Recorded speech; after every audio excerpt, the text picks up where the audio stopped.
Hello, everybody. This is Empowering Democracy. I'm your host, Joe Firestone. Tonight, I'm joined by my good friend, Dee Piers, who is the host of Around the World with Dee and Friends. Happy to be here. Happy to have you here, Dee. Our topics for this evening are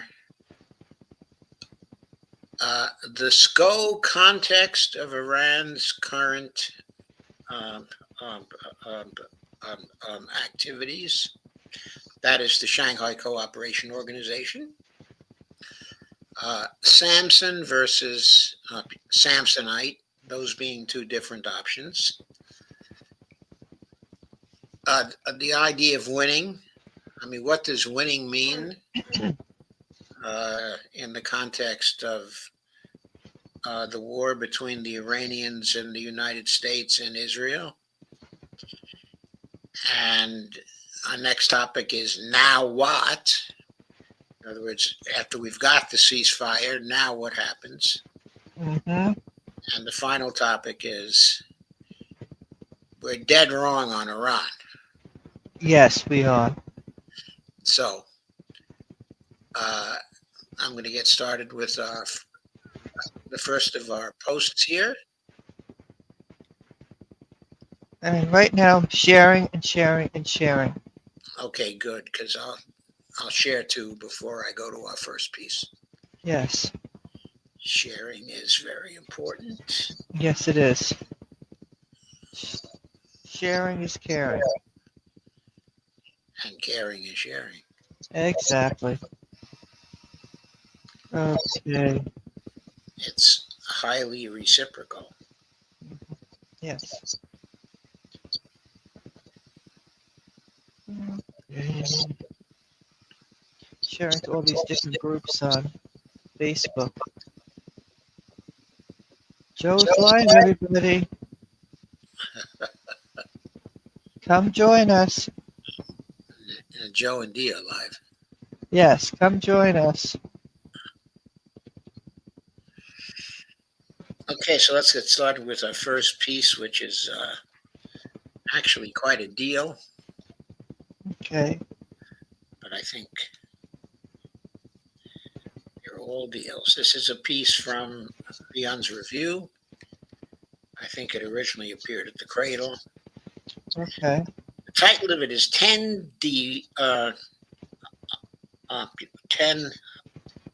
defense ministers walk into a room in China. And this wonderful piece is by Pepe Escobar. That's good. Pepe's always good. Pepe is great. And this graphic you're seeing is from the Cradle. They always do great graphics there, I think.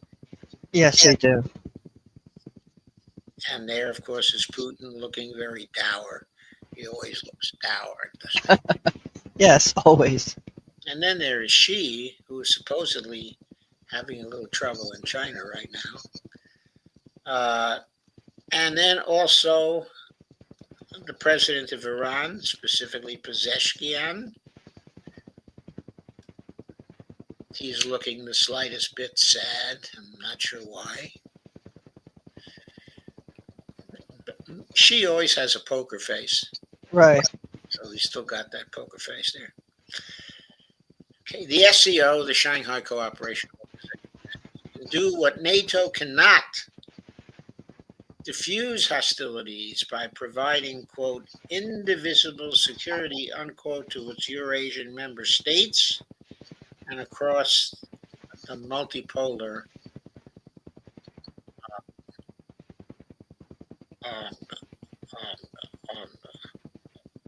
uh, world. Okay, the defense ministers of all 10 members of the Shanghai Cooperation Organization, SCO, met last week in Qingdao. I think that's how you pronounce the Q when you're talking Chinese. Might be wrong about that, but I think it's Qingdao in China's Shandong province.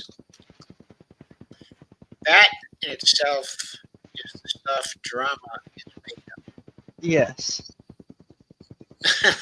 Not only because it was a warm up for the main SCO annual summit later this year in Tianjin with heads of state, but mostly because on the same table we had top uh, uh, um, BRICS members: Mhm. Russia, China, uh, India, and Iran, plus Pakistan. An Indian defense minister visiting China for the first time in 5 years, and facing his Pakistani counterpart after their latest serious exchange of fire, and the Iranian minister closely Mhm. consulting uh, with Beijing immediately after the Israel-Iran ceasefire kabuki orchestrated by POTUS.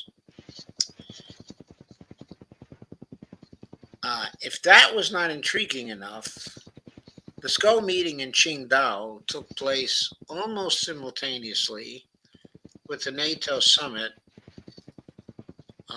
in The Hague. Pakistani Defense Minister Khawaja Muhammad Asif cut to the chase, remarking how, unlike what we find in NATO, the SCO can, quote, further peace in this region, unquote. Mhm. China's Defense Minister Dong Jun stressed that the SCO plays the role of a stabilizing, um, of a quote, um, um, stabilizing anchor, unquote. Okay, there's some sound, kind of a rhythmic sound in the background here. Dee, do you know what that is? No, I don't. Okay. The now fragmented, thanks to U.S. President Donald Trump collective West, has no idea what the SCO is all about. The SCO is a 25-year-old organization that is multilateral, founded a few months before 9/11, and consists of 10 full member states, um, um, uh, two observer nations, and 14 dialogue partners. This group of states comprises nearly half of the population of the world, from Eastern Europe, Hungary, all the way to the Indian Ocean um, um, um, um, and the Pacific Rim. Now, the SCO is not an Asian version of NATO, as in an offensive military alliance, and it doesn't want to be. Rather, in a quintessentially Chinese formulation, it prefers to affirm itself as a, quote, giant ship of security, unquote. It was initially conceptualized to fight against what the Chinese define as, quote, three evils, unquote: terrorism, separatism,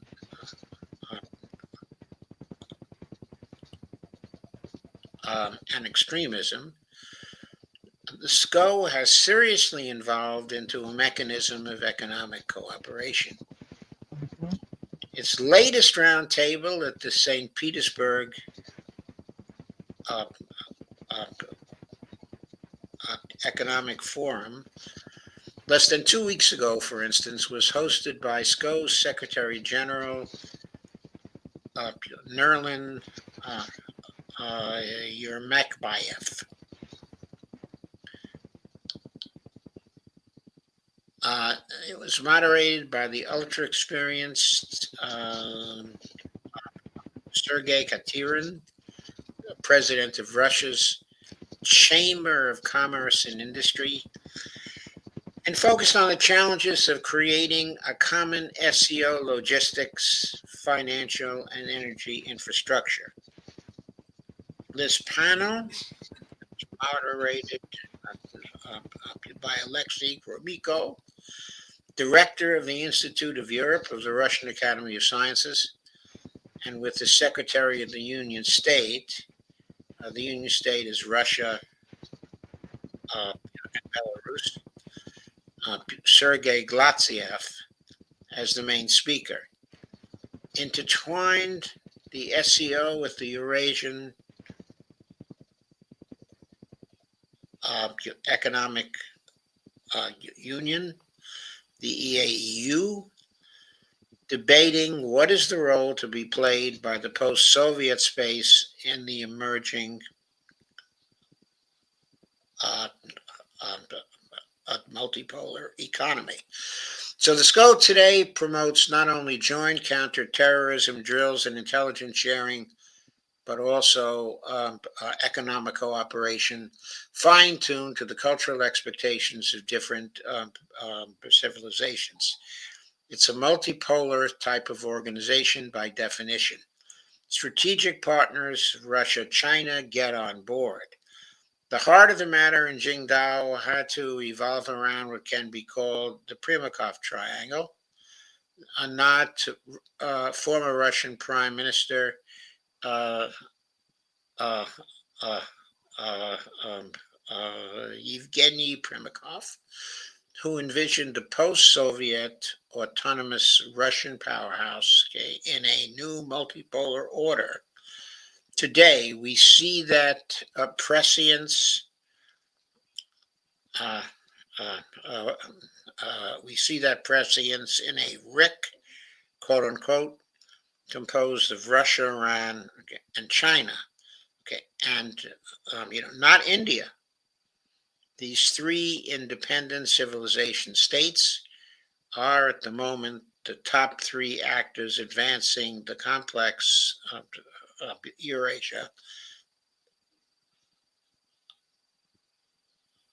integration process. Russian Defense Minister Andrei Belousov met privately with Chinese Defense Minister Dong Jun, as well as with the Iranian Defense Minister, whose name is Aziz Nazirzadeh. At the SCO table, Andrei Belousov did not mince his words. He said that U.S. and Israeli attacks on Iran breached the UN Charter and international law. He confirmed that Moscow had proposed to broker a de-escalation, and he re-emphasized that, quote, the role of international institutions designed to ensure global stability has fallen to an unacceptable level, unquote. Andrei Belousov also stressed all 10 ministers' top headache that terrorist ideologies and, quote, transitive militants, unquote, continue to spread from West Asia all the way to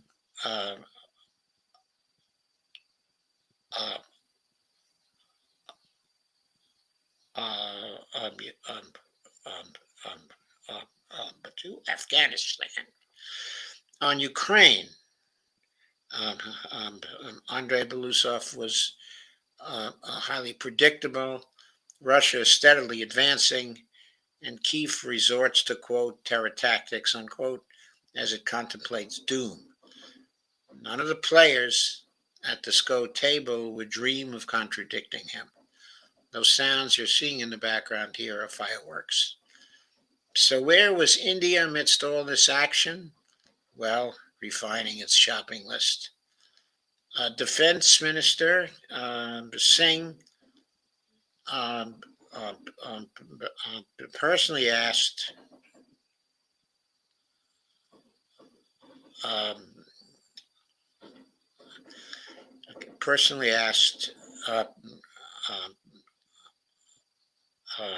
Andrei Belousov for urgent upgrades to the Su-30 MKI.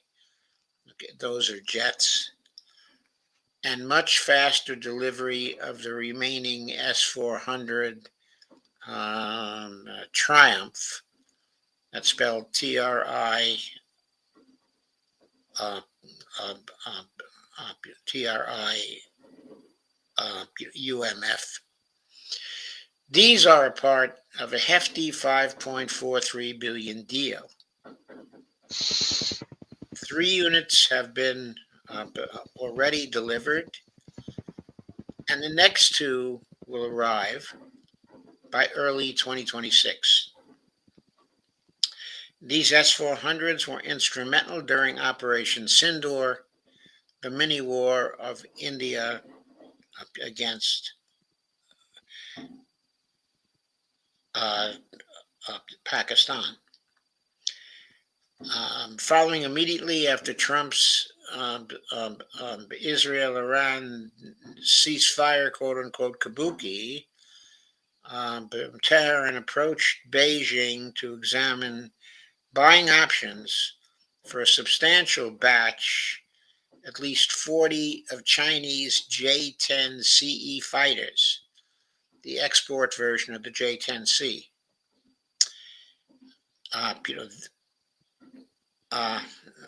Talks about this, negotiations, by the way, have been going on for at least 10 years.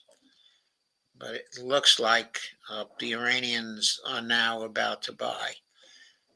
I believe the Chinese J-10C is a rough equivalent of the F-16s. Okay, but a pretty advanced sort of F-16. Also, the J-10Cs can fight in a coordinated fashion with other J-10Cs.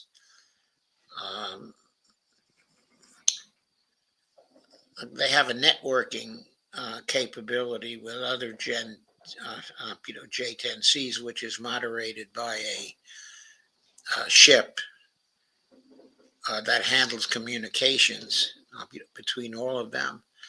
This capability was shown to be very effective because Pakistan had the J-10CEs.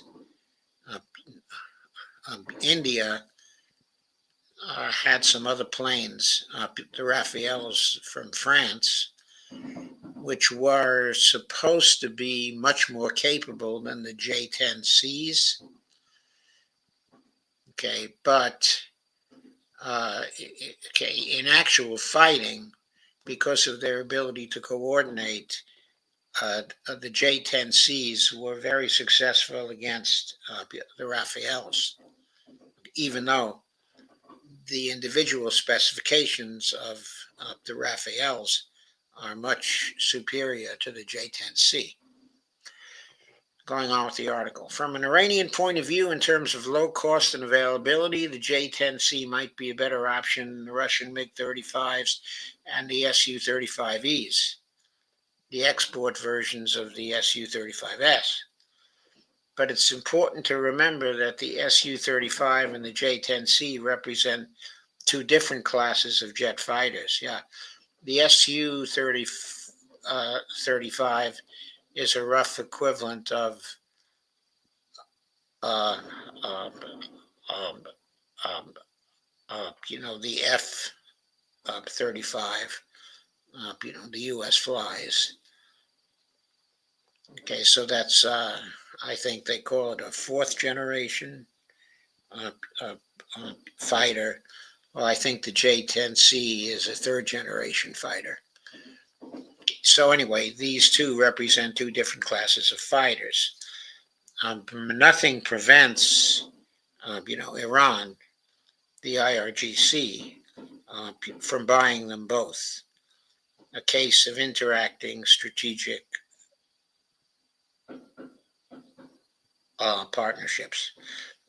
But diplomatic sources confirm that Iran already has Su-35s. It is unclear how many, but certainly more than 2.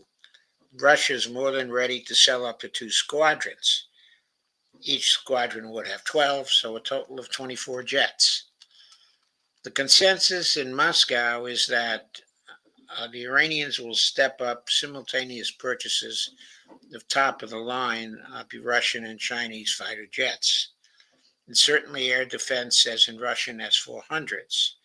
The drama that unfolded in the past 2 weeks goes way beyond the artificial and superficial debate on whether Tehran lacked help from its close strategic uh,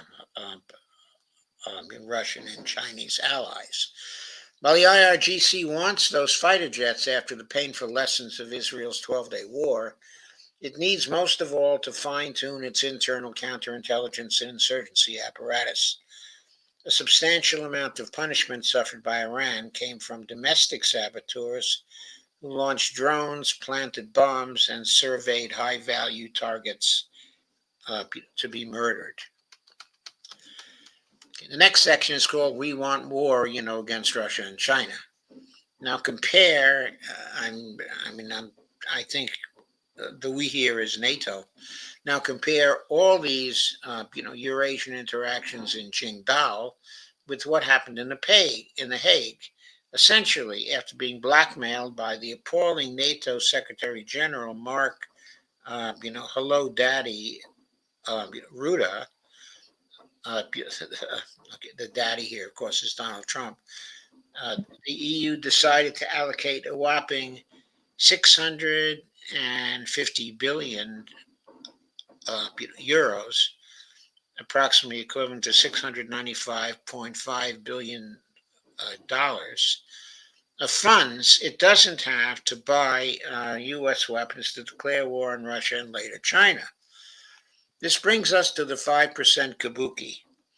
For every NATO member to spend 5% on offense, with their combined debt already exceeding 80% of GDP, they would need to triple the 325 euros, which is approximately $381.2 billion they spent on weapons in 2024, thus reaching,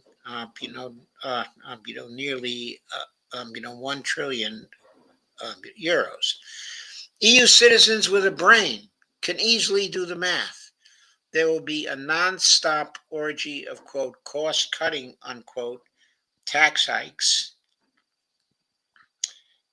and disappearing social benefits to finance the weaponizing, and stealing 300 billion euros, approximately 351.75 billions of Russian assets won't help, because that won't cover even a 1-year increase. All ministers at the SCO table in Qingdao knew that NATO was at war with Russia. China does not even qualify as a lousy Monty Python. Russia already has 13,000 missiles and counting, and will soon be able to produce up to 300 hypersonic Oreshniks per year, more than enough to paralyze every single port and airport in Europe. It was quite intriguing to observe Russian President Putin's immediate follow-up to what was discussed at the SCO in Qingdao, cue to the Eurasia Economic Union Forum in Minsk, at which Putin said, quote, "Thankfully, the situation in the Middle East is stabilizing. The long-standing conflict between Israel and Iran is, thanks to God's grace, now behind us," unquote. I think Putin was very optimistic about that. Very, very optimistic. I don't think it's behind us at all. But we'll talk a lot more about that later as we go through other articles here. Or maybe not. If statements of Israeli officials are anything to go by, yeah, that's more accurate. Still, for the Russian president, what always matters most is geoeconomics. At the forum, Putin highlighted the EU's preferential agreements with Vietnam, Singapore, and Serbia, plus an imminent agreement with the UAE, saying, quote,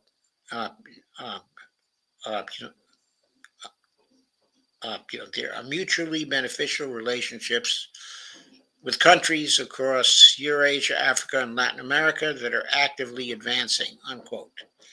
Not to mention further cooperation with the BRICS, the Commonwealth of Independent States, also known as CIS, the ASEAN, the African Union, and of course the SCO. Just as the ministers were leaving Qingdao, it was officially confirmed Iran ditched the American GPS system for China's uh, uh, um, um, for their Beidou system. Talk about a sharp, bold move in the tech war chessboard. Next step to snatch all those Su-35s and JC-10Es. So this article, a lot of it, of course, is focusing on, what the Iranians are likely to do next to strengthen themselves in relation to attacks uh, uh, uh, from Israel. I think there's a lot of good information in this article, and I think it's probably quite accurate as to what Iran is likely to do next. Have you any comments on the article, Dee? No, not right now. Okay. Not right now. Well, Steve Wolfbrand is here, and Lana's here. Hi, Lana. So's Evelyn. So is Evelina, and Mr. Wonderful has said, hello, Joe. Looking forward to another great show. Thank you, Mr. Wonderful. And Lana says, hey, Steve. And Steve says hello to Mr. Wonderful. And Mr. Wonderful says, at Steve Wolfbrand, cheers. One more comment on Pepe's article. It's cram full of information, which I don't see anywhere else. It may be I'm short of appropriate sources, but once again, okay, I have the feeling that Pepe has his finger on the pulse of lots of different things, and you can learn things from him that you cannot learn from anybody else. He is a wonderful journalist. Yes, he is. I agree. Okay, so Dee,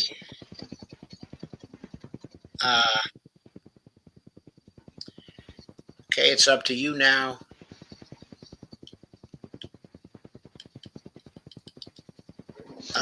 This piece is from Larry Johnson.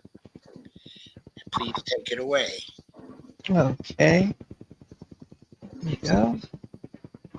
Samson versus Samsonite. Taking stock of options in the latest West Asian war. 1 July 2025.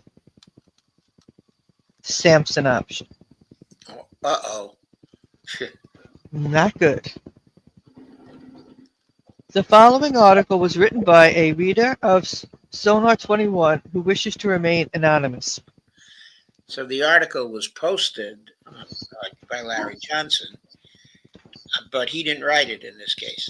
Okay. Quote, and everybody praised the Duke, who this great fight did win.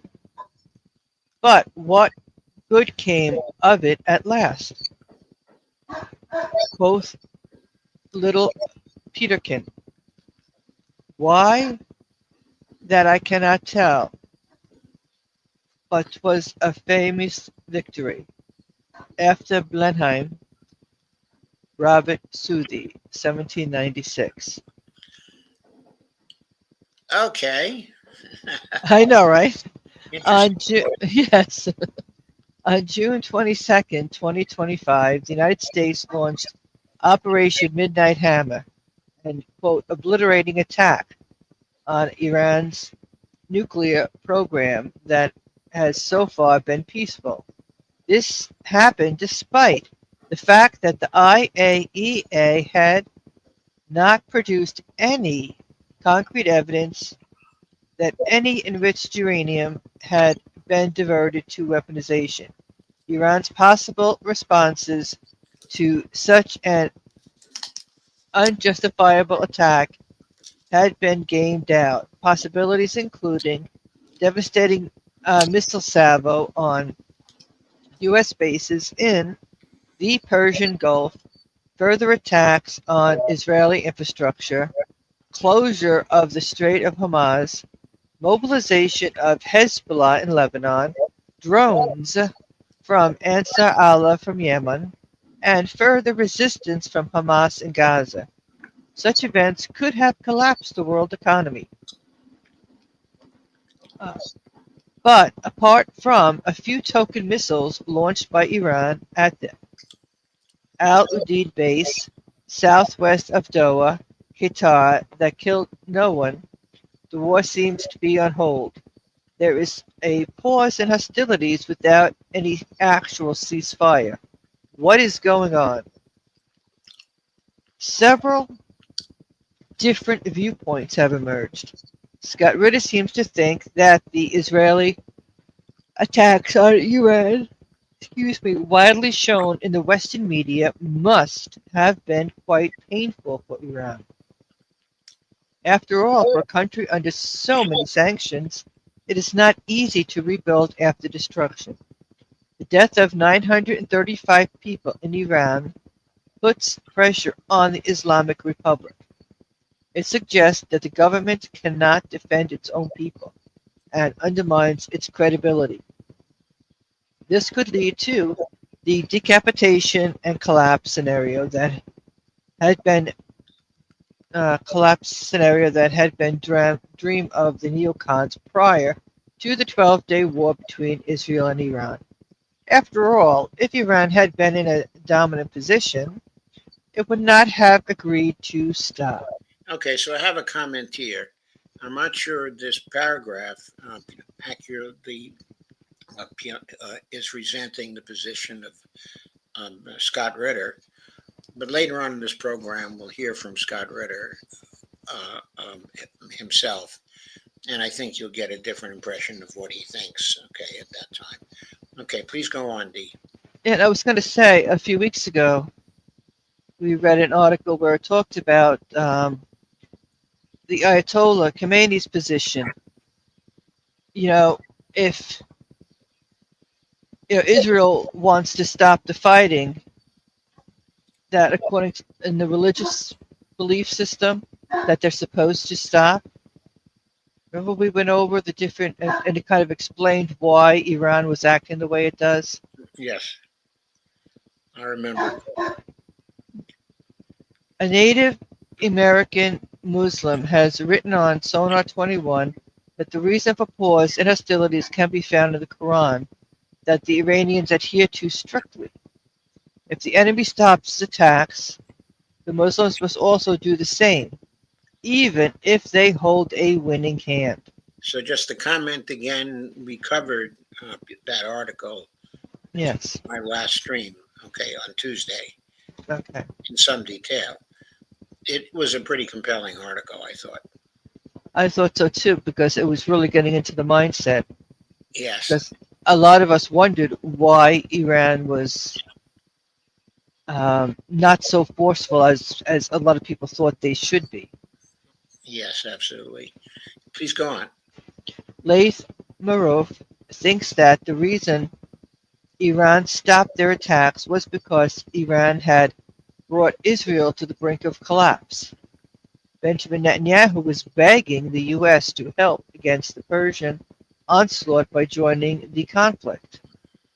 If the conflict had continued, Israel would have no other option other than the Samson option, use of nuclear weapons against Iran and possibly other states in the region. I personally think that Laith Marov is the closest to the calculations in the minds of the IRGC. The Samson option is the ultimate nightmare scenario for West Asia. The preferred option for the Persians is the so-called Samsonite option. In other words, the settlers pack their Samsonites and head back to Brooklyn. Yeah, head back to Brooklyn or to London. Uh, Yes. Yes, I mean, there are a lot of them from London too. Or they could head back to Russia. There are a lot of them from Russia. exactly. Such a scenario can only be achieved in stages. The Israeli economy has to be slowly strangled using war and other coercive measures. The settlers have no real connection to the land they occupy. At least 1 million out of the 7 million settlers hold dual citizenship and would have no problem immigrating. Many others can find work visas in other countries or claim refugee status. The number of people who have left Israel after October 7, 2023 is thought to be at least in the hundreds of thousands. It is not unusual to find estimates exceeding 1 million on the internet, but reliability of such estimates is questionable. It is therefore very likely that the Samsonite scenario is already at least partially in operation. So, what should Israel do at this time? They could change course and accept a two-state solution, but that would mean telling the 500,000 of settlers in the West Bank to move into Israel proper. Okay, so These, comment here. I was under the impression there were 750 uh, uh, uh, um, thousand settlers in the West Bank. Okay, please go on. these settlers are armed with automatic weapons given to them by the Israeli state. If they are uprooted, the civil strife in Israel is likely to include a lot of spilt blood. Whether Israel can survive, that remains questionable. The entire strategy of Israel has been to make a two-state solution impossible. Here, they have succeeded. Israel could also begin negotiations with Hezbollah or Hamas to find a modus vivendi. In war, that would seem impossible. Without war, Netanyahu cannot survive and would go to jail. Without war, Al-Aqsa cannot be destroyed and the Third Temple cannot be built. The hardliners in Israel would never accept that, and they remain in power. Okay, one comment here. There's some speculation. Okay, at this point, for some reason, the popularity of Netanyahu has taken a radical jump up. I have no idea why that is. I I don't think either. he acted terribly, but anyway, it appears to be a fact. It means that it's possible if they hold an election now, okay, that his party, the Likud party, could emerge with a majority in the Knesset. In which case, he would not have to rely, on the likes of Ben Gvir and Smotrich and other right wingers to stay in power. And then that could change the internal political situation inside of Israel and make some other kinds of deals possible. Now, that's the speculation. Uh, I think the only trouble with it is it seems to me Netanyahu is almost as much, of a fanatic as Ben Gvir and Smotrich are. But anyway, please go on. Okay.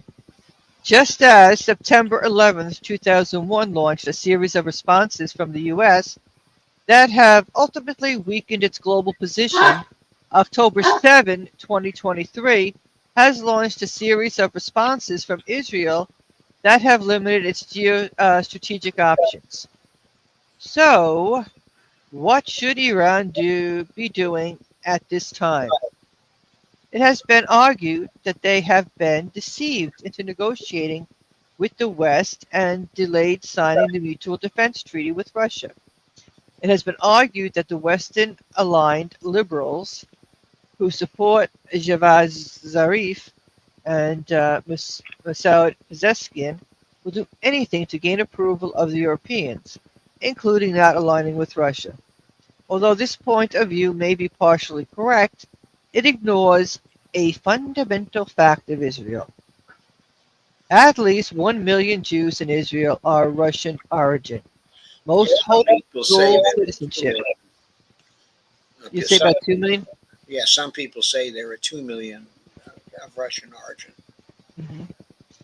Okay, please go on. When Russia annexed Crimea, Vladimir Putin stated on March 18th, 2024, quote, if we are talking about the protection of our citizens, the protection of Russian-speaking people, the protection of Russian compatriots, Russia will always do this, and we will do it by all available means, including military force. The entire war in Ukraine is based upon this principle that Russia would defend Russian-speaking people of the Donbass if they were attacked by the Ukrainian government. So why would Russia not defend the Russian citizens in Israel if they were attacked by Iran? What was the exact wording of the proposed agreement that Russia gave to Iran to sign? Surprisingly, the Russian Jews living in Israel have little affinity for Russia itself. Despite the fact that Germany perpetrated the Holocaust and Russia saved the Jews by defeating Germany, Jews have much warmer feeling for Germany than Russia. This is said too because Germany has accepted its responsibility for the Holocaust, but Russia has never accepted its responsibility for its historic anti-Semitism under Stalin. Right. I think that part of it, okay, is true, but I don't know. I would like to see the empirical evidence that Jews have a warmer feeling for Germany than they do for Russia. Yeah, because I seriously doubt that. yeah, such is the ill will against Russia that many of the Jewish neocons have targeted Russia for destruction in their works for various think tanks. The, the current war in Ukraine has been supported by Mossad with collaboration in intelligence and drones. Therefore, Israel can even be considered a hostile nation by Russia. So both Russia and Iran have to tread carefully. Iran cannot sign a mutual defense treaty with Russian that that would hamstring its ability to wage war with Israel if the hostilities commence again. Russia may stay true to its commitment to protect Russian-speaking people, even if they are hostile to it. Iran must very carefully navigate between the Samson option and the Samsonite option. Russia must not appear to take sides against Israel openly. Okay, so I don't completely agree with that particular paragraph. Okay, I do agree that Iran has to very carefully navigate between the two options. Hmm. I think that's obvious. But as far as Russia not appearing to take sides against Israel, Yeah. okay, I think the genocide in Gaza gives them plenty of justification for taking sides against Israel openly, and Hmm. they have come out and they've condemned already the genocide. I mean, Russia has been condemning that. Now that's taking sides against Israel. So to some degree, they're already doing that. Okay, please go ahead. Okay. There are two kinds of information that will become publicly available in the next few weeks and months that would be of great interest to me. The first would be battle damage assessment from Israel and Iran. That would tell us how close to the Samson option Israel was and how much pressure the Islamic Republic was feeling being unable to protect its citizens. The second would be what level of military cooperation Iran and Russia agreed to, and whether it includes any protection for Russian Jews. And the war continues, each side looking for that, quote, famous victory, with our future children destined to find things under the rubble that are, quote, large, smooth, and round. Right. In other words, unexploded mines Yes. or things like that. Uh, But I think Russia would tell in Israel to tell the Russian people of Russian descent, um, the Jews in Israel, to evacuate. I mean, to come to Russia oh if yeah. something serious was going to Uh, happen. yes, I think they would. Okay, but think another thing also. Okay, if the Iranians were to win a war and force Israel to the peace table, I don't think the Iranians would be looking uh, for revenge against particular Jewish groups, inside of Israel, because that would be against Shiism. In other words, once the war is over, it's over, and even before the end of the war, the Iranians have been very careful thus far to to aim their missiles, okay, at military targets.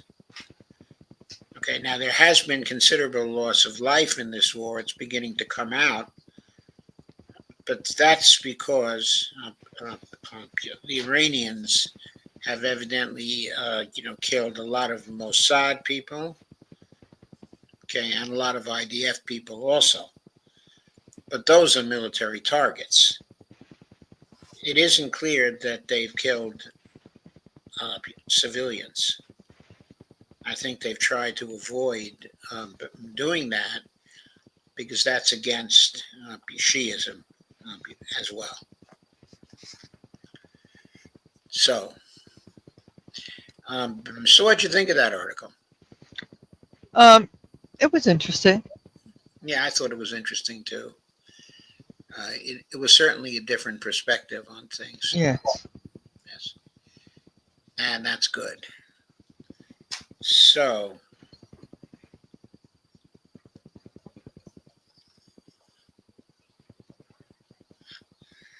Evelyn says, really? I think that Israeli Russian Jews fleeing Israel would opt going to Germany rather than to Russia if they had the choice. Now, maybe right now they would, but uh, speaking from the perspective of my family, uh, even after all the time has passed since the Second World War, there are still very negative feelings uh, towards the Germans for the Holocaust. Okay, yes, there were very many serious anti-Semitic um, um, um, acts through hundreds of years. Okay, in Russia, and Jews are aware of that, but there were not systematic attempts, to annihilate the Jews. I think the Jews were used as scapegoats, by the Tsars, and there were periodic incidents for that. But still, it was possible for Jews to survive in Russia. and a lot of Jews still survive in Russia. So I guess I'd like to see some survey data, on where the Jews, would prefer to go. It seems to me if they had their choice, they prefer to come here, okay, over all other places. So there is that. Okay, so okay, let's get on to the next one.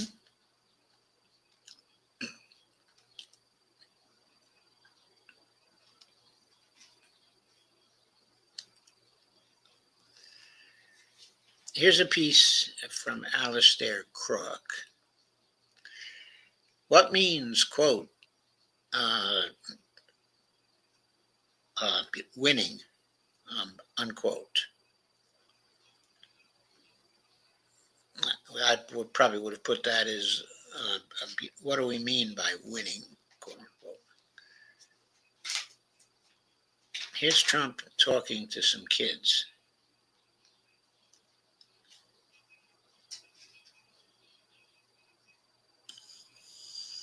I'm not sure what those images are about. Maybe it was at the Easter egg hunt or something like that. Quote, the long war to subvert the state of Iran, to weaken Russia, BRICS in China, and BRICS in China is on hold. It is not over. I think I certainly agree with that. It is not over. And this is by Alistair Crook. I picked it up at the UN's Review. It's dated July 1st, 2025. At one level, Iran plainly, quote, won, unquote. Trump had wanted to be regaled with a reality TV style, splendid, quote, victory, unquote. Sunday's attack on the 3 nuclear sites, indeed, was loudly proclaimed by Trump and Hegseth as such, having, quote, obliterated, unquote, Iran's nuclear enrichment program, they claimed, quote, destroyed it completely, unquote, they insist. Only it didn't. The strike caused superficial surface damage, perhaps. It seemingly was coordinated in advance with Iran via intermediaries to be a, quote, once and done, unquote, affair. This is a habitual Trump pattern, advanced coordination. It was the mode in Syria, Yemen, and even with Trump's assassination of Qasem Soleimani. All intended to give Trump a quick media, quote, victory, unquote. The so-called, quote, ceasefire, unquote, that rapidly followed the U.S. strikes, albeit not without some hiccups, was a hastily assembled, quote, cessation of hostilities, unquote, and no ceasefire as no terms were agreed. It was a, quote, stopgap, unquote. What this means is that the negotiating impasse between Iran and Witkoff remains unresolved. The Supreme Leader has forcefully laid down the Iranian position, quote, no surrender, unquote. Enrichment proceeds, and the U.S. should quit the region and keep its nose out of Iranian affairs. So on the positive side of cost-benefit analysis, Iran likely has enough centrifuges, 450 kilograms of highly enriched uh, uh, uranium, and nobody except Iran now knows where the stash is hidden. Iran will resume processing. A second plus for Iran is that the IAEA and its Director General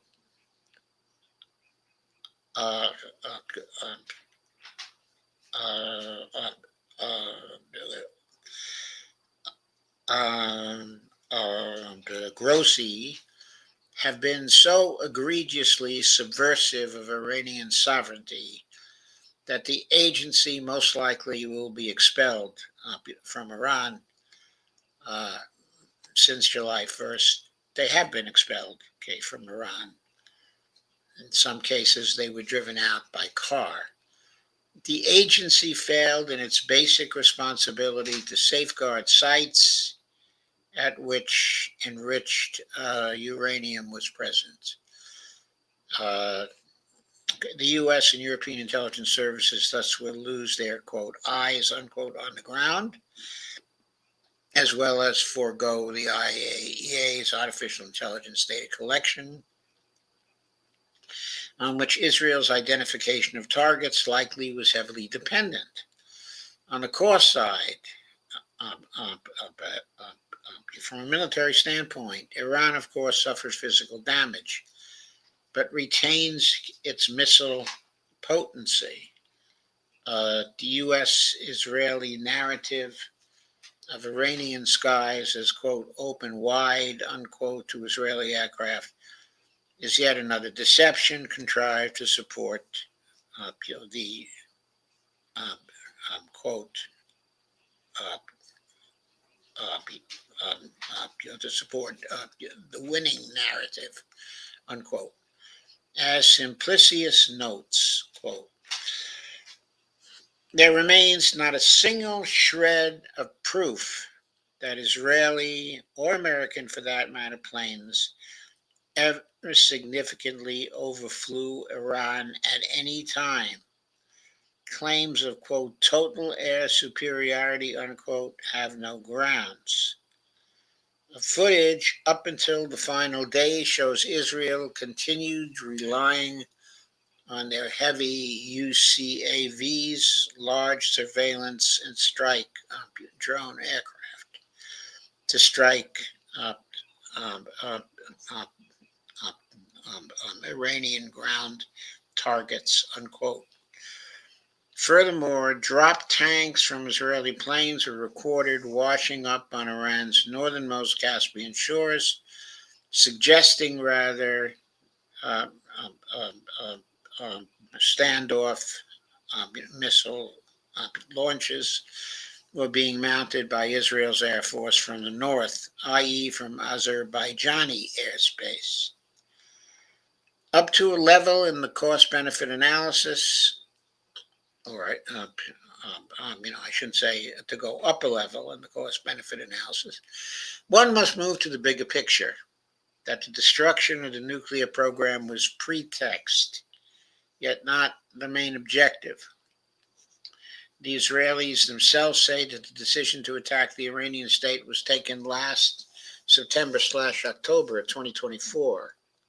Israel's intricate, costly, and sophisticated plan, decapitation, targeted assassinations, cyber attack, and the infiltration of drone-equipped sabotage cells that unfolded during the 13th of June sneak attack was focused on one uh, was focused on one immediate aim: the implosion of the Iranian state, paving the path to chaos and regime change. Did Trump believe in the Israeli delusion?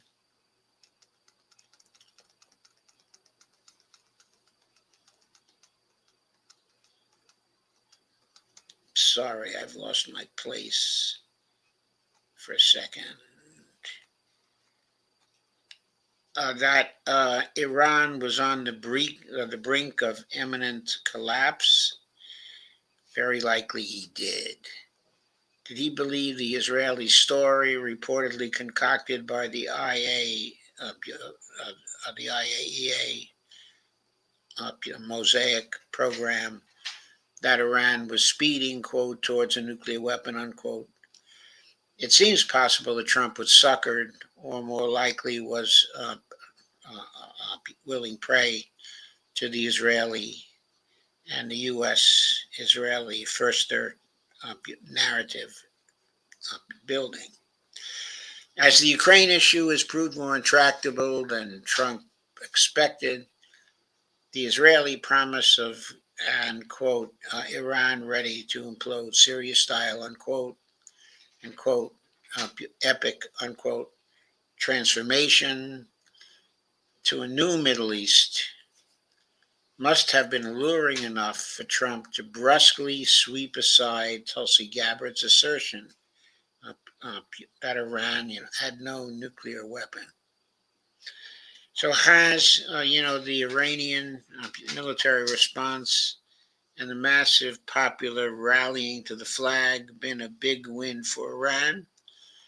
Well, it's certainly a win, quote unquote, over the brink of regime change, quote, peddlers. Yet perhaps the, quote, win, unquote, needs refining. It is not a forever win. Iran cannot afford to let its guard down. Quote, Iranian unconditional surrender, unquote, is of course now off the cards. But the point here is that the Israel establishment, the pro-Israeli lobby in the U.S., and possible Trump too, will continue to believe that the only way to guarantee that Iran never moves toward threshold weapon status is not through intrusive inspections and monitoring, but precisely via, quote, regime change, unquote, and the installation of a purely Western puppet in Tehran. The, quote, long war, unquote, to subvert Iran, weaken Russia, BRICS, and China is on hold. It is not over. Iran cannot afford to relax or neglect its defenses. What is at stake is the U.S. attempt to control the Middle East and its soil as a buttress to its dollar trading primacy. Professor Michael Hudson notes that, quote, Trump had expected that countries would respond to his tariff chaos by reaching an agreement not to trade with China and indeed to accept trade and financial sanctions against China, Russia, and also Iran, unquote. Clearly, both Russia and China understand the geofinancial stakes surrounding a, quote, no surrender, unquote, type of Iran. And they understand, too, how regime change would make Russia's southern underbelly vulnerable, how it could collapse the BRICS trade corridors and be used as a wedge separating Russia from China. Put plainly, the U.S. long war likely will be resumed in a new format. Iran notably has survived this acute phase of the confrontation. Israel and the U.S. bet all on an uprising of the Iranian people. It didn't happen. Iranian society united in the face of aggression, and the mood is more robust, and resolute.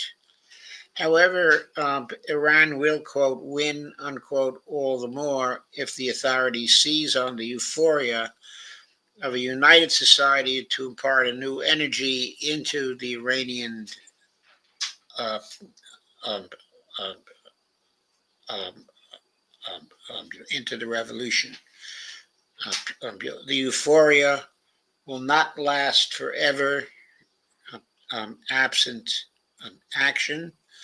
It is a paradoxical and unexpected opportunity offered to the Republic. Israel, by contrast, having launched its, quote, psychic shock war, unquote, to overturn the Iranian state, has quickly found itself in a situation where its enemy did not surrender but responded.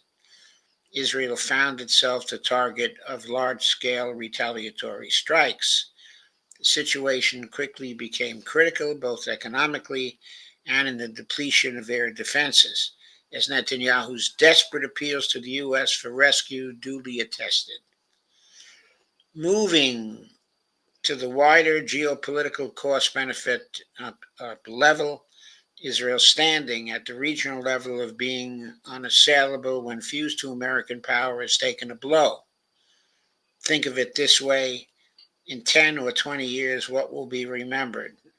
The decapitation strike and the targeted killings of scientists, or the fact that Israeli cities burned for the first time, that Israel failed to defang Iran's nuclear program and flopped with every other major objective it had, including regime change, unquote.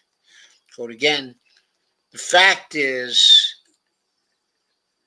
Israel suffered an historic humiliation that has destroyed its uh, uh, uh, uh, uh, that has destroyed uh, uh, Mystique. Gulf states will have some difficulty to digest the larger meaning to this symbolic occurrence. Though Trump's electorate seemingly is satisfied that America participated in the war in a minimal way and apparently is happy to reside cocooned in a miasma of exaggerated self congratulation, there is significant evidence that the MAGA faction of the Trump coalition simultaneously is reaching the conclusion that the U.S. president is increasingly becoming part of the deep state system that he so ardently criticized. There were two key issues in the last U.S. Presidential election. One was immigration, and the other was, quote, no more forever wars, unquote. Trump today, despite highly confusing and contradictory massaging, is clear that a forever war is not off the table. Quote, if Iran builds nuclear facilities again, then in that scenario, the U.S. will strike again, unquote, Trump has warned. That and the increasingly bizarre posts that Trump pens seems to have had the effect of radicalizing the populist base against Trump on this issue. For the rest of the world, Trump's recent postings are disturbing. Perhaps they work for some Americans, but not elsewhere. It means that Moscow, Beijing, or Tehran find it harder to take that kind of erratic type of messaging seriously.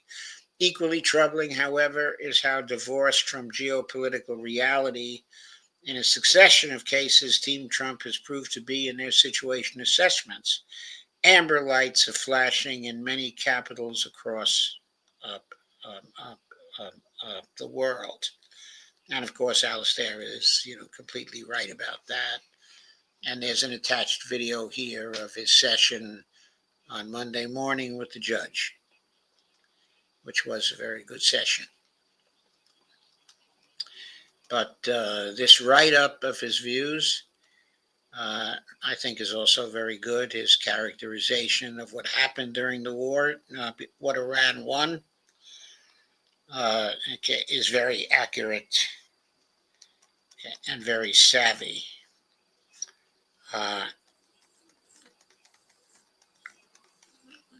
His emphasis on how careful Iran has to be, is very important. But there's no getting around the fact that Israel experienced, a humiliation in the exchanges that took place, and it also experienced very severe physical damage, as we shall see as we go forward in this particular stream. So, let us see what we have.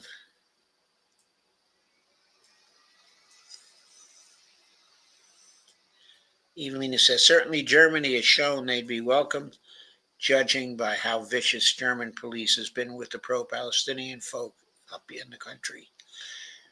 Yeah, I think that's the government, though. I don't think it's the German people themselves.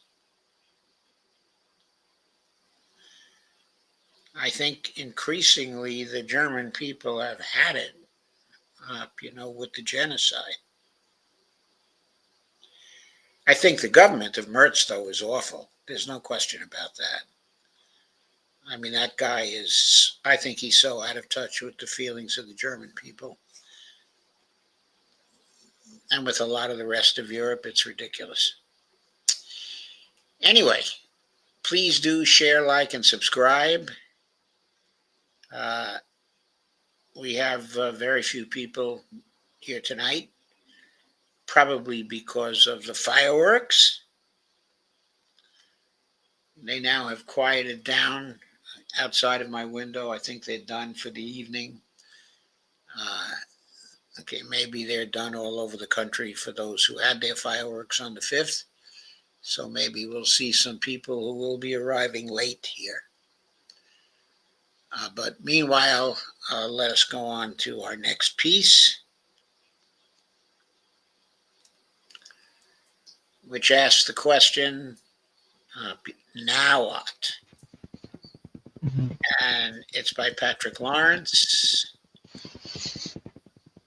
Okay. Patrick Lawrence often writes for Consortium News, I believe. And I think this piece maybe was picked up from there. Let us see. No, it was picked up from Sheer Post. So Sheer Okay. Post is a progressive outlet. And Patrick, of course, is a progressive. Yes. So it's your turn, D. So here we go. Yeah. Now what? Patrick Lawrence on July 3rd, 2025. Okay. A U.S. Air Force B-2 Spirit is prepared for operations ahead of Operation Midnight Hammer. At Whitman Air Force Base, Missouri, June 2025. United States Air Force, public domain via Wikimedia Commons. On one hand, you have the White House, Defense Secretary Pete Hegseth, and Dan Kane, the Joint Chiefs Chairman, insisting, and insisting again, insisting too much, methinks, that those B-2 bombers that flew over Iran 2 Sundays back, June 22nd, obliterated the nation's nuclear program, just as President Trump hastily claimed as soon as the operation was completed.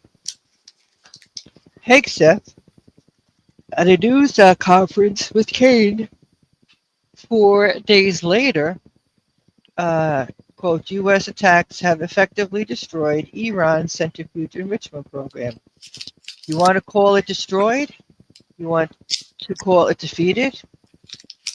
You want to call it obliterated? Choose your word. This was an historically successful attack, and we should celebrate it as Americans. Trump, at a news conference the next day, quote, the place was bombed to hell. The last thing they're thinking about now is nuclear weapons. And in the background, you have the Defense Intelligence Agency and the Central Intelligence Agency performing difficulty 5 backflips as they repudiate initial assessments of limited damage to the Iranian nuclear program so as to conform to the Trump regime's, quote, obliterated, destroyed, defeated narrative. On the other hand, you have reports that the Iranians warned in advance the, quote, bunker busters would fall on the Fordow, Natanz, and Isfahan nuclear sites, remove their 400 kilograms of enriched uranium, not quite 900 pounds, to secret locations. Immediately after the bombs fell, Amwad.media, a British-based digital publication that covers West Asia in English, Arabic, and Farsi, reported this, citing, quote, a high-ranking Iranian political source who also confirmed that the targeted sites were evacuated, with most of Iran's stockpile of enriched uranium kept in secure locations. Quote, how can you tell? Reuters asked in a June 29th report. Quote, if you enriched uranium stocks, some of them near weapons grade, were buried beneath the rubble or secretly hidden away. You cannot, it seems to me. Neither can President Trump or any of his adjutants. Right. And by the way, I think that's the truth. I don't think President Trump can know Okay, I think he was doing what he frequently does, specifically exaggerating, Exactly. or BSing without really knowing. He was marketing. Exactly. He's the best. Everything's the best. Yes. And that attack was the best, and it was highly successful and wonderful and accomplished all of its objectives. But please go on. Okay. Then you have the granular analysis of reputable technologists such as Ted Postel, the gentlemanly scientist at the Massachusetts Institute of Technology, who has over many years exploded more false flags, propaganda ops, and other such ruses than you've had hot dinners.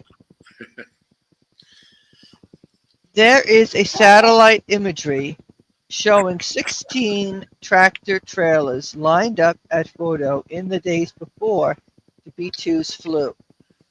Trump insists they were pouring concrete, a peculiar use of a truck of that sort, I have to say. It is magnitudes more plausible they were there to load the steel drums in which enriched uranium is commonly stored and shipped. Postal gave the heavy on the science interview to Daniel Davis, an Army veteran who now podcasts as a respected military analyst after the Hegseth Kane press conference. In the course of it, the Joint Chiefs Chairman went full Monty with slides, diagrams, satellite images, and graphics to show, or is no my word, the assembled reporters just how true the obliterated, destroyed, defeated story is. Quote, what it clearly shows is that the bottom of the shaft formed by the bombs is still sealed, Postal said of Kane's presentation. Kane is probably a good soldier, but he doesn't know much science. You cannot succeed with this kind of attack. It was destined to fail. Postal also proves astute as to the political dynamics of the administration's shape-shifting accounts of the Iranian mission. Quote, this is a circus, a political circus, to try to minimize the embarrassment to President Trump for having spoken without any knowledge. Well, he frequently does that. He frequently does that indeed. He usually does that at least once a day. hmm Where are we, then? As Postal points out during his exchange with Davis. Quote, you can't trust the media and you can't trust the intelligence community. What happened and what is going to happen next? These are the questions we are left to consider more or less on our own. Strange as it may seem, I find it easier to anticipate the future than to conclude with certainty what it is that those B-2s and their 30,000-pound bombs actually got done. It may be that we are doomed never to know the extent of the damage the Air Force's aerial operation caused. But staying short of conviction as we must, I put my stock in those reports that the Iranians had advance notice that the B-2s were coming. I have heard no official denial on this point, and so much of contemporary warfare is weirdly choreographed after all. In this case, telling Tehran the battle plan would serve to reduce the danger. Danger the International Atomic Energy Agency warned of prior to the operation of a catastrophic release of radioactive material into the atmosphere. And there is the science, such as unscientific minds, mine among them, can understand it. I have found Ted Postal a careful, persuasive witness ever since he discredited those false flag chemical weapons incidents in Syria at the height of the Western-run operation to bring down the Assad regime. Take a look at the video of his talk with Danny Davis. He did the same thing this time. Here are the physics. Here the thermodynamics. This is what would have to happen if the obliteration story was true. And here is how we know it did not happen. As to what is likely to come next, we can usually read events as mirrors of intentions. I think it is true that Hegseth, Kane, and others among Trump's sycophantic appointees are protecting the president from ignominy, or more ignominy, better to say, as they flood the zones with pseudoscience and, in Hegseth's case, shrill exhortations to print and broadcast media to stop with the reporting and get with the patriotic propaganda.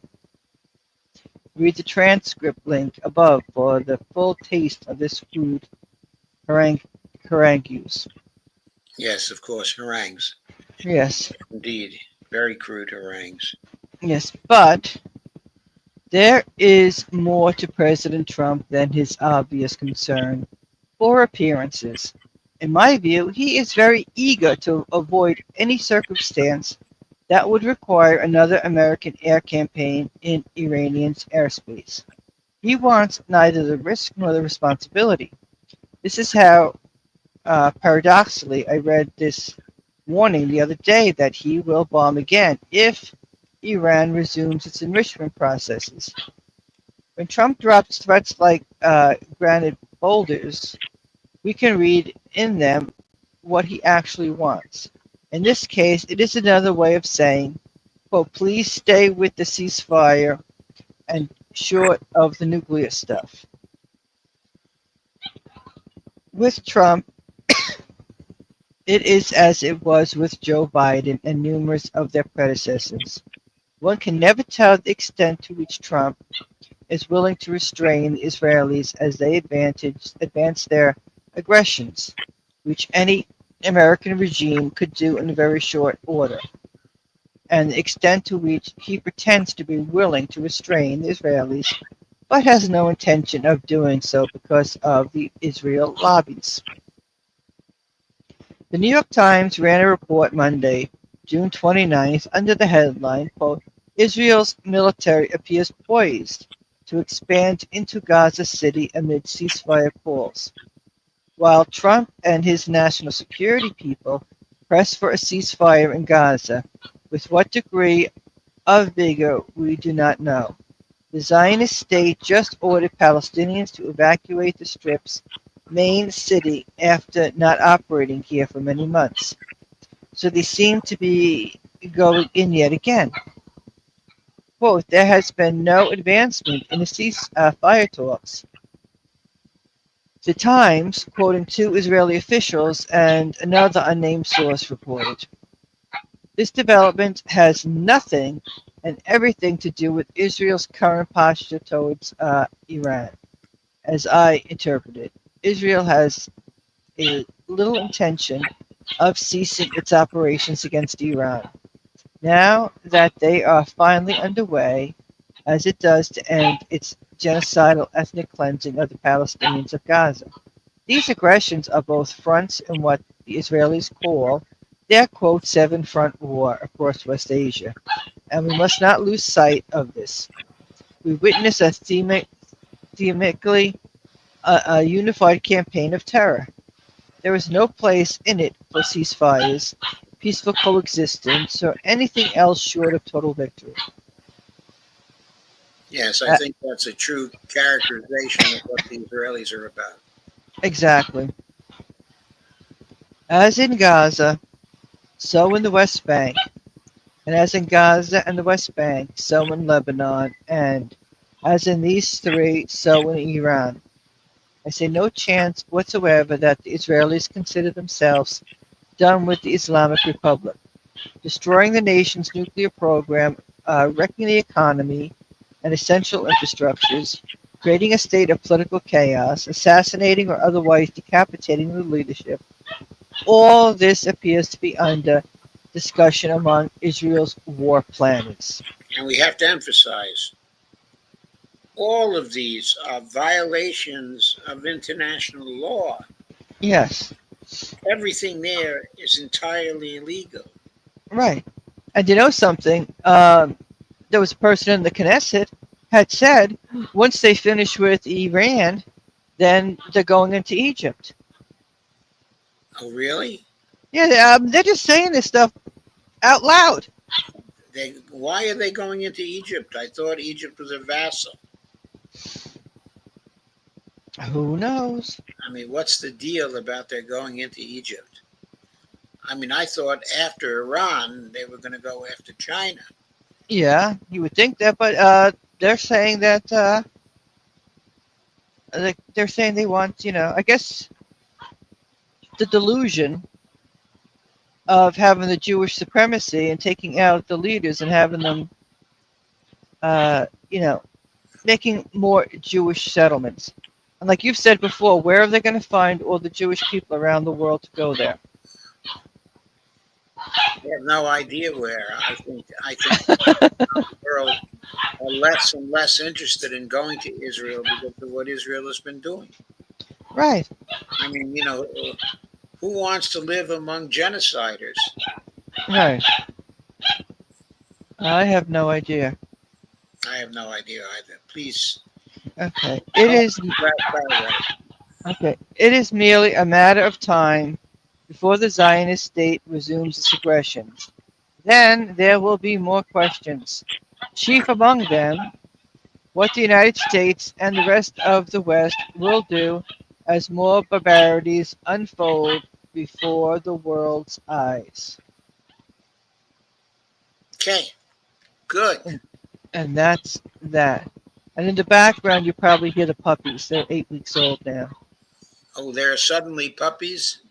Well, we have puppies here that are 8 weeks old. Oh, These are Lexus's puppies. okay. So they're at that stage where they're barking and barking. They're playing with each other. Okay. They're talking to each other. Yes. Yes, Mr. Wonderful says puppies. Yes. They're happy and cheerful puppies. Okay, Mr. Wonderful says, I'm still here. Steve Wolfbrand says, me too. Mr. Wonderful says, I believe October 7th was a Mossad operation with operatives within the group Hamas to prevent the U.S. government shutdown and divert weapons and dollars to Netanyahu. That certainly could be. There have been a lot of suspicions for a long time that October 7th was undertaken with the collaboration of the Israeli government. Okay, that Netanyahu wanted a crisis so that he could justify further expansion and creation, okay, of greater Israel. And that's what October 7th, okay, was ultimately about. Okay, I don't think Mossad appreciated, or anticipated how successful October 7th was going to be from the Hamas uh, um, standpoint. I think they were surprised that they were so successful. Mm.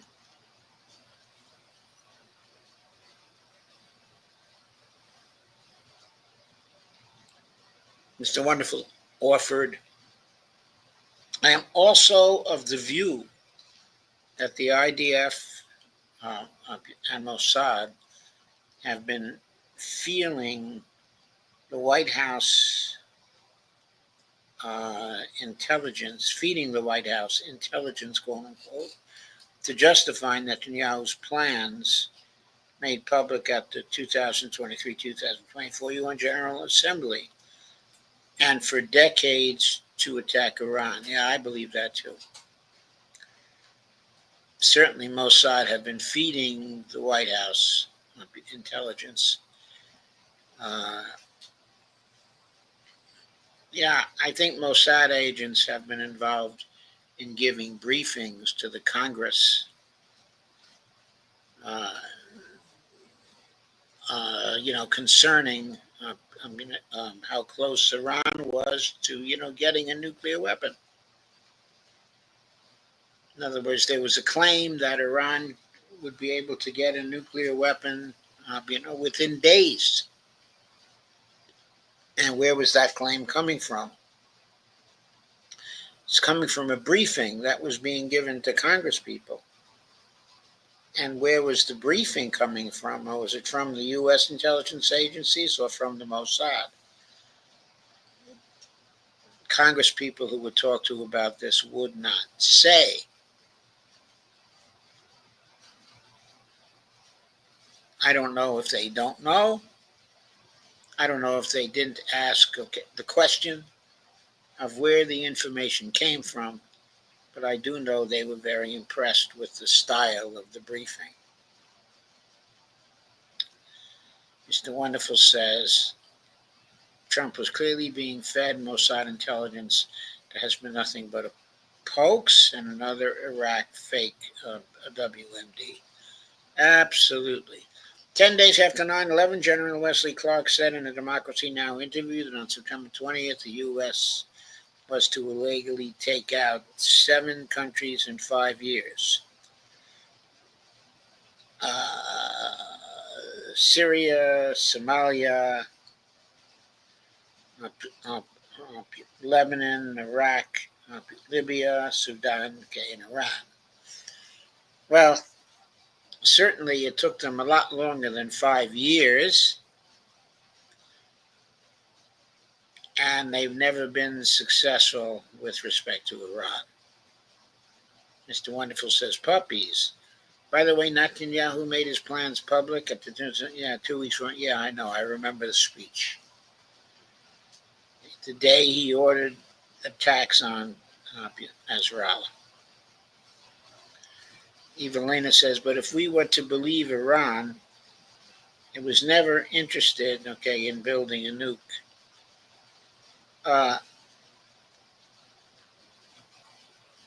I think Iran was really divided on the subject.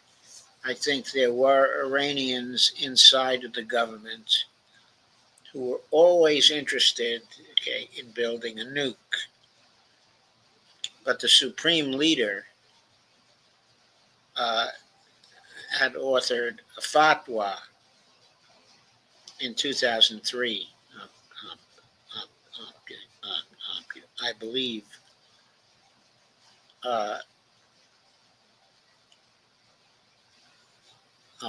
which delivered, his opinion, that a nuclear weapon, in the eyes of Shia Islam, that it would be an abomination, completely opposed to Shiism. So he forbade that. He forbade the government from developing a nuclear weapon all these years. Recently, though, the issue has come back up, of course, and words were said that if an existential threat to Iran was involved, that it might change the fatwa, and that the supreme leader might agree to go ahead, with the development, of nuclear weapons. That said, there are many people who think that even after they refine the uranium to 90 to 95%, that it would still take them a year to actually get a bomb. On the other hand, some people, most notably Scott Ritter, thinks that once the uranium was enriched, which could be done in a very quick amount of time because they have a lot of, 61% now, and it takes only one more cycle of the centrifuge to get to 90 to 95%. So Scott has said once they have that, they could configure a primitive type of nuclear device that they would be able to deliver. Uh, um, uh, Most probably within days, and they could probably mount it on a missile and also deliver it. So Scott was of the opinion that if they wanted to do it, that they were days or weeks away. And there are other people who think the same thing. Now, that doesn't mean Scott was supporting the intervention. What he was doing, in fact, was urging the Iranians to back off because their enrichments to 61% weren't doing anything except to wave a red flag in front of the bull, as he put it. Mr. Wonderful says he was listening to one of the interviews by the judge, Judge Napolitano. I forget who with, but one of his guests stated that they spoke to Wesley Clark, and he admitted that 7 countries in 5 years was from Israel. He's talked to a number, of his, of his interviewees about this. I think that story was told by Colonel McGregor. I think it was told by Scott Ritter, and I think it was told also by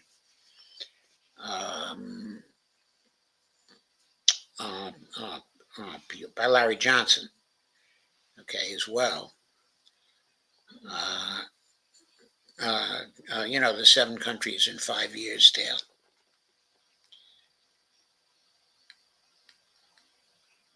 That was from a recent podcast interview. I believe it may have been with Alistair Crook. Yes, I think you're right. I think I saw a recent interview with Alistair where he referred to that story, as well. Okay, let us get on. We now have a video on the agenda. And I'll share the screen for that.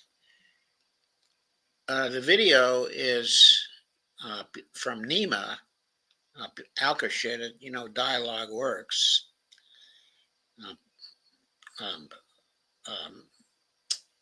And this is an interview by Nima of Scott Ritter.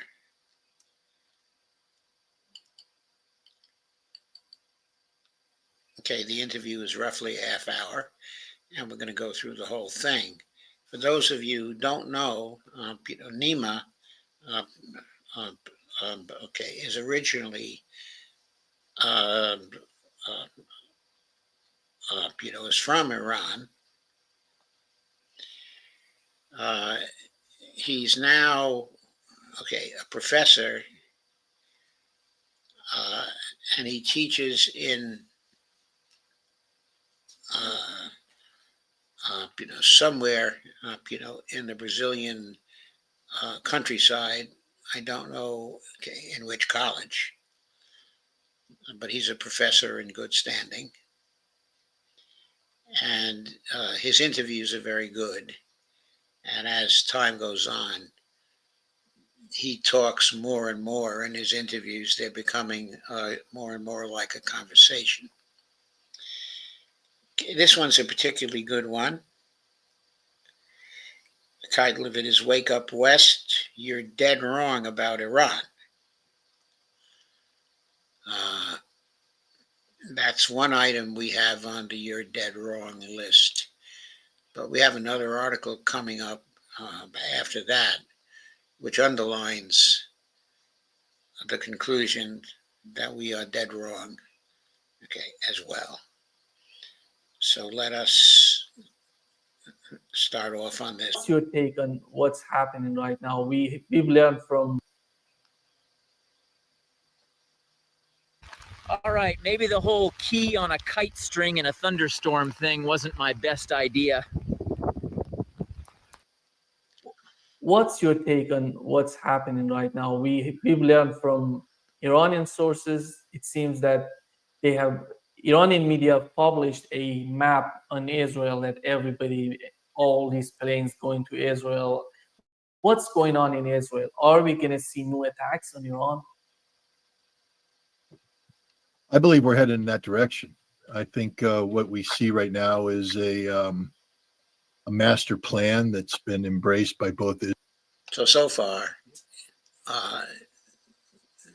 okay, in almost all of the things we've gone through today, the authors think that the war is not finished, that we're moving towards further attacks, on Iran. Okay, I have to refresh the page on this.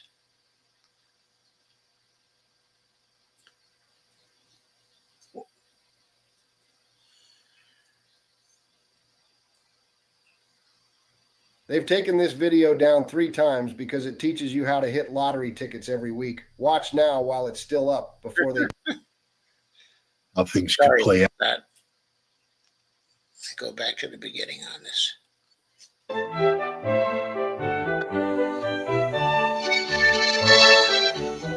Changes today. Long term. Look at the Iraq.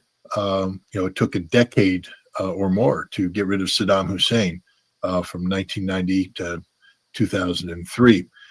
Syria was a multi-generational, 20-plus year program of regime change.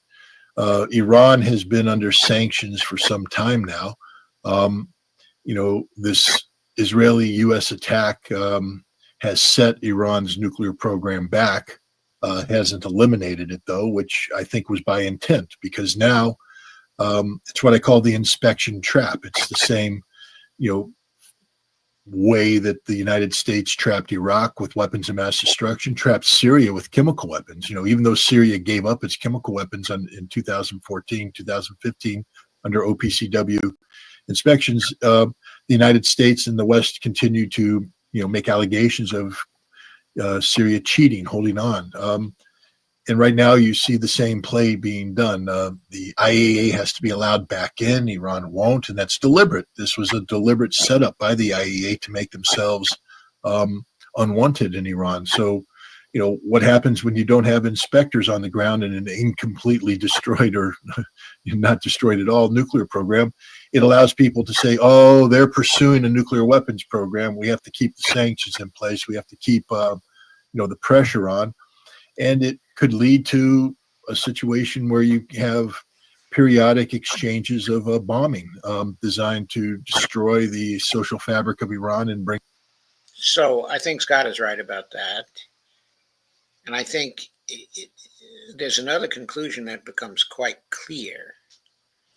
Okay, that if Iran wants to stop the periodic attacks, and if it wants to stop the pressure on itself, probably the best thing it can do is to get to a nuclear weapon, to announce that it has one,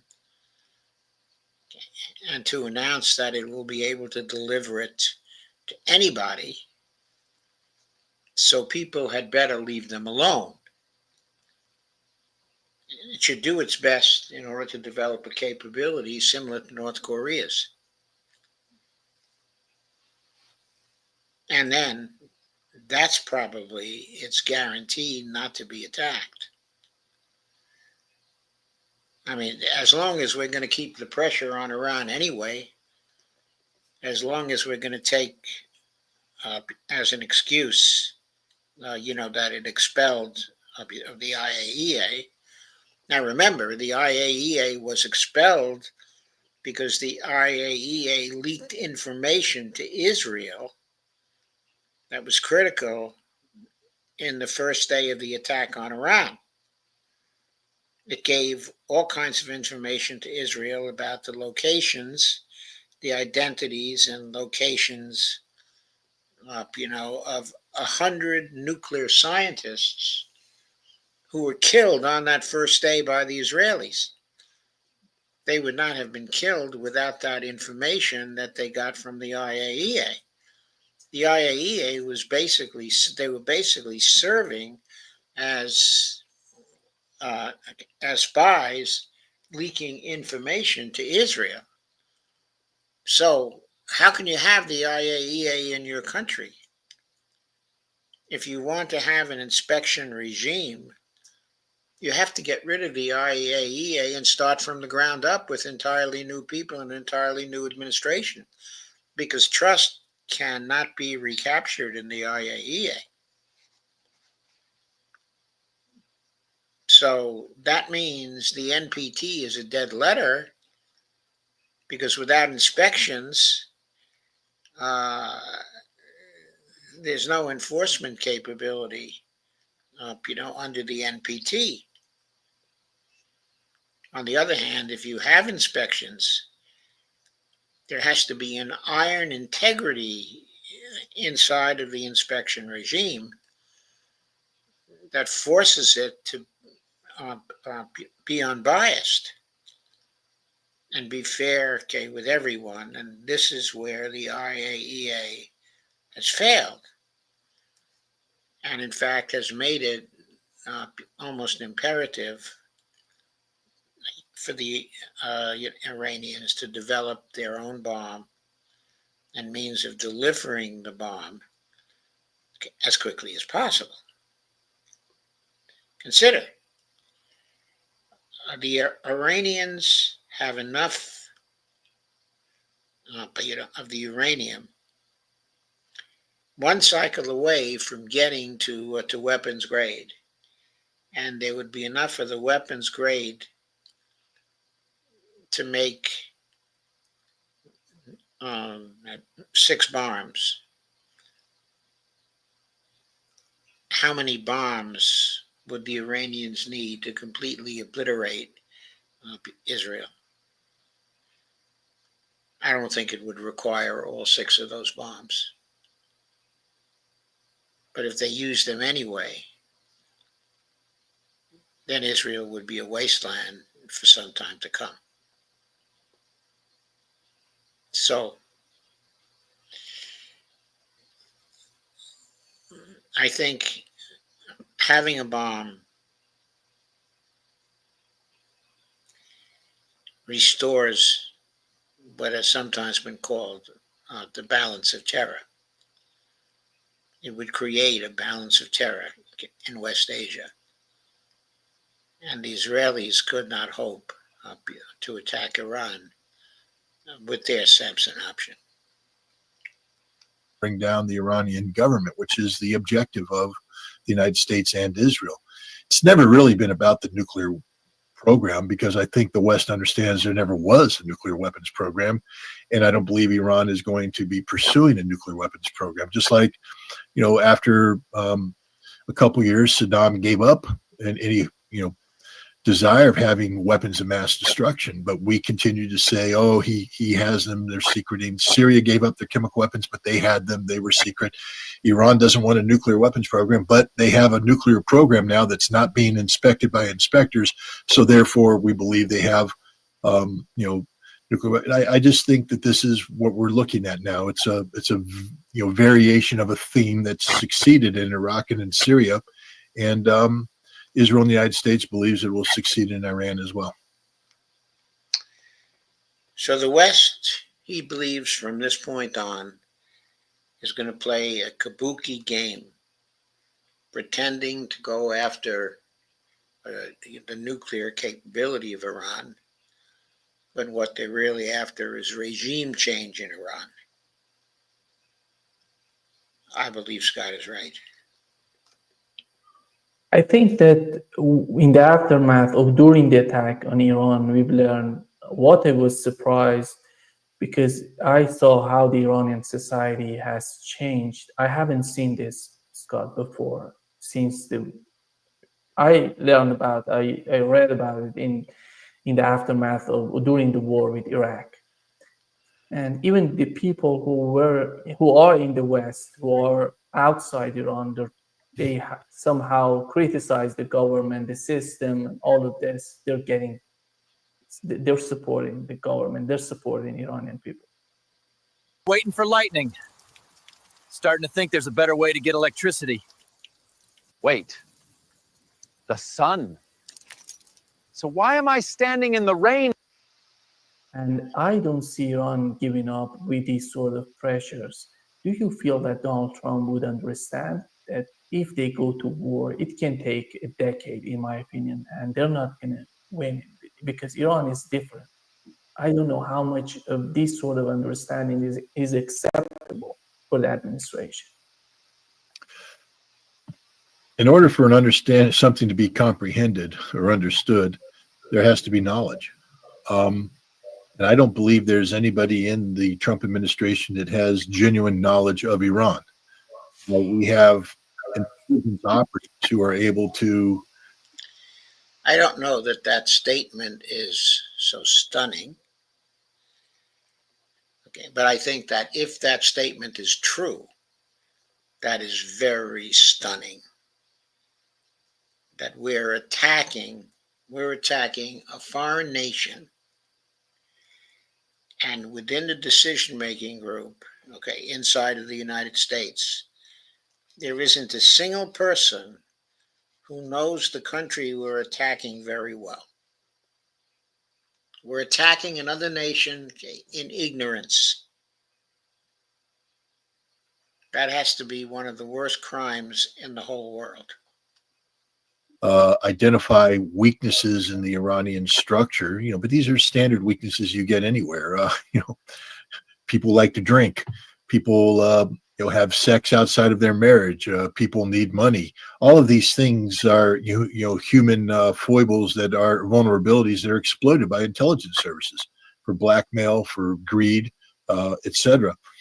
And Iran has shown that it is susceptible to this as well. The Mossad and CIA have preyed upon, Iran's need for and use of foreign workers, and exploited these, the pipeline that's gone in to infiltrate people into Iran. There are people in the Iranian society that, for whatever reason, have become, fallen under the control of the Mossad and the CIA, and so, By the way, there were reports that can exploit the. I'm sorry. Okay, there were reports that some 2,500 to 3,000, of the Mossad workers were killed in recent attacks, and that a number of top level leaders inside of Mossad were killed as well. If those reports are true, then the Iran war has to have degraded the capability of Mossad just as much, if not more, than the attacks on the IRGC on the first day of the war, and the attacks on the scientists have created problems for the Iranians. Now, I don't think the Iranians were trying to target specific individuals or specific people, like the Israelis were. But they were targeting the buildings that were housing the defense ministry, and Mossad as well, and other key buildings, the Weizmann Institute, for example. And the Iranians were successful in destroying those buildings. These have to be very serious blows that the Israelis took. The lapses in patriotism, I guess you could call it. But that doesn't mean that Iran is failing or that it's a weak society ready to collapse. In fact, I think, as you said, the evidence shows that Iran is coming together even stronger. You know, the other thing that's different is that, unlike Iraq, Iran hasn't lost a war. If anybody thinks Iran lost this 12-day war, they aren't taking a look. You mentioned this map of this place is struck. You know, Israel today won't allow anybody to truly investigate what happened at the sites that were struck by Iran. I guess the Channel 13 in Israel is talking about, you know, massive damage and massive casualties. I don't know if that's true. It would be difficult for Israel to hide that many deaths. I believe that there would have to be, under the Jewish faith, you know, funerals within a certain period of time. But, you know, the fact is, significantly more, you know, targets were hit by Iranian missiles, a much greater number than's being declared by the Israelis, who are trying to, you know, paint the perception of success. And so, you know, Iran is not a defeated nation, and that's sort of the. Why support Israel? I feel that in this critical time of need, the difference. The other thing, both Iraq and Syria, and I don't mean to insult any Iraqis or Syrians, but they were artificial nations, literally carved out of the Ottoman Empire by, you know, France and Great Britain at the end of World War I. Sustained for some time with monarchies that weren't, you know, that were imposed on a disparate people who had nothing in common. I mean, Saddam Hussein's, you know, greatest challenge was how to create an Iraqi national identity from Shia, Sunni, Kurds. How do you bring these disparate peoples together? And it was almost a mission impossible for him. Iran is a ancient land. You know, Persian culture goes back, you know, more than 3 millennia. So even more. There's just a difference here that, you know, Iran is a nation that's not going to bend the knee, is not going to yield. They haven't been defeated. And I think that there's certain expectations from the Trump administration, from the Israeli government, that aren't going to be met. Understand this too, Trump has a little more than 3 years left. It took over a decade, as I said, to get rid of Saddam after defeating him in the Gulf War. It took more than 2 decades to get rid of Bashar al-Assad. You know, and this is after a major civil war or foreign-induced civil conflict that almost defeated him. The Russians had to intervene in 2015 to save him.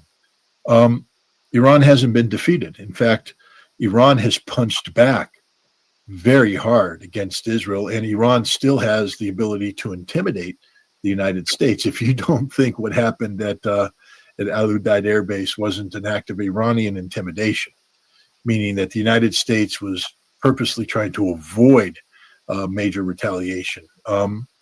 You know, never once did Iraq have that kind of leverage over the United States. Never once did Syria have that kind of leverage over the United States. Iran continues to enjoy that leverage over the United States, and to an extent, Israel.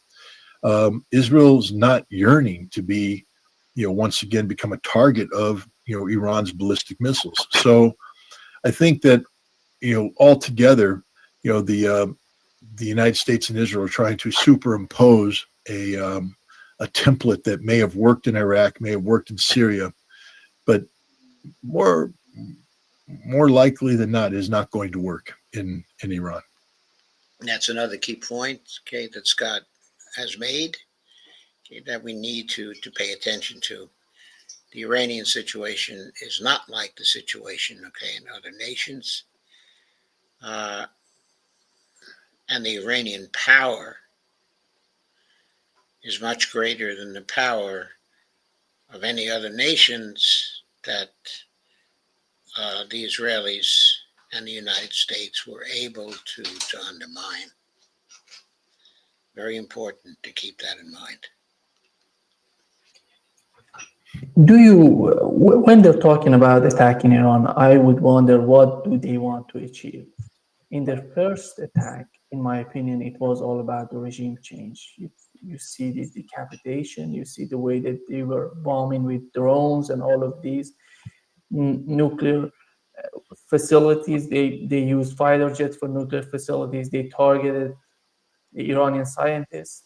But the main goal was the decapitation and bring some sort of chaos in Iran. I don't see that coming with any further attacks on Iran. And I don't see that Israel would be able to defeat Iran in a war of attrition. Here comes the United States. The United States comes to the scene, and how do they want to be? Do they want to continue? Do they want to fight a war on behalf of Israel, which we know that the United States with the bases in the Middle East, in the Arab states, they're not capable of using those bases. They're going to be targeted easily. They're going to use Diego Garcia, which is defenseless. We know that the air defense system is not that good for Diego Garcia, and Iran can reach it. How is that going? Because you have to. I've thought that it was possible for Iran to reach Diego Garcia also, but I'd be interested in knowing exactly how Nima thinks Iran can reach it, because it will take some special operations. Okay, I don't think that Iran right now has a stock of missiles that can get to Diego Garcia. I think they would have to improvise something. Maybe they have plans to do that, but I'd like to know what kinds of plans Nima thinks maybe in the offing, because he's right. Diego Garcia has defenses that are very weak because it's rather far away from everything else. And the plan of putting an air base there was to do so that the distance would be too far for people to attack. Bring all these elements in your decision making. How do you find that? Well, first of all, we have to understand that the Trump administration has yielded the floor to Israeli intelligence, meaning that the CIA and other intelligence organizations that normally provide the foundational analysis on Iran and how things could play out have been pushed to the side, and it's Israel that's come forward. And we also know that Israel's intelligence sometime around 2001. Whoever invented this is a genius. Attach it to a power drill to thread plastic pipes.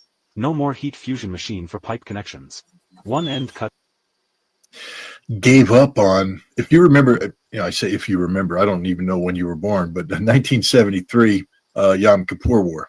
It was a major intelligence failure on the part of Israel.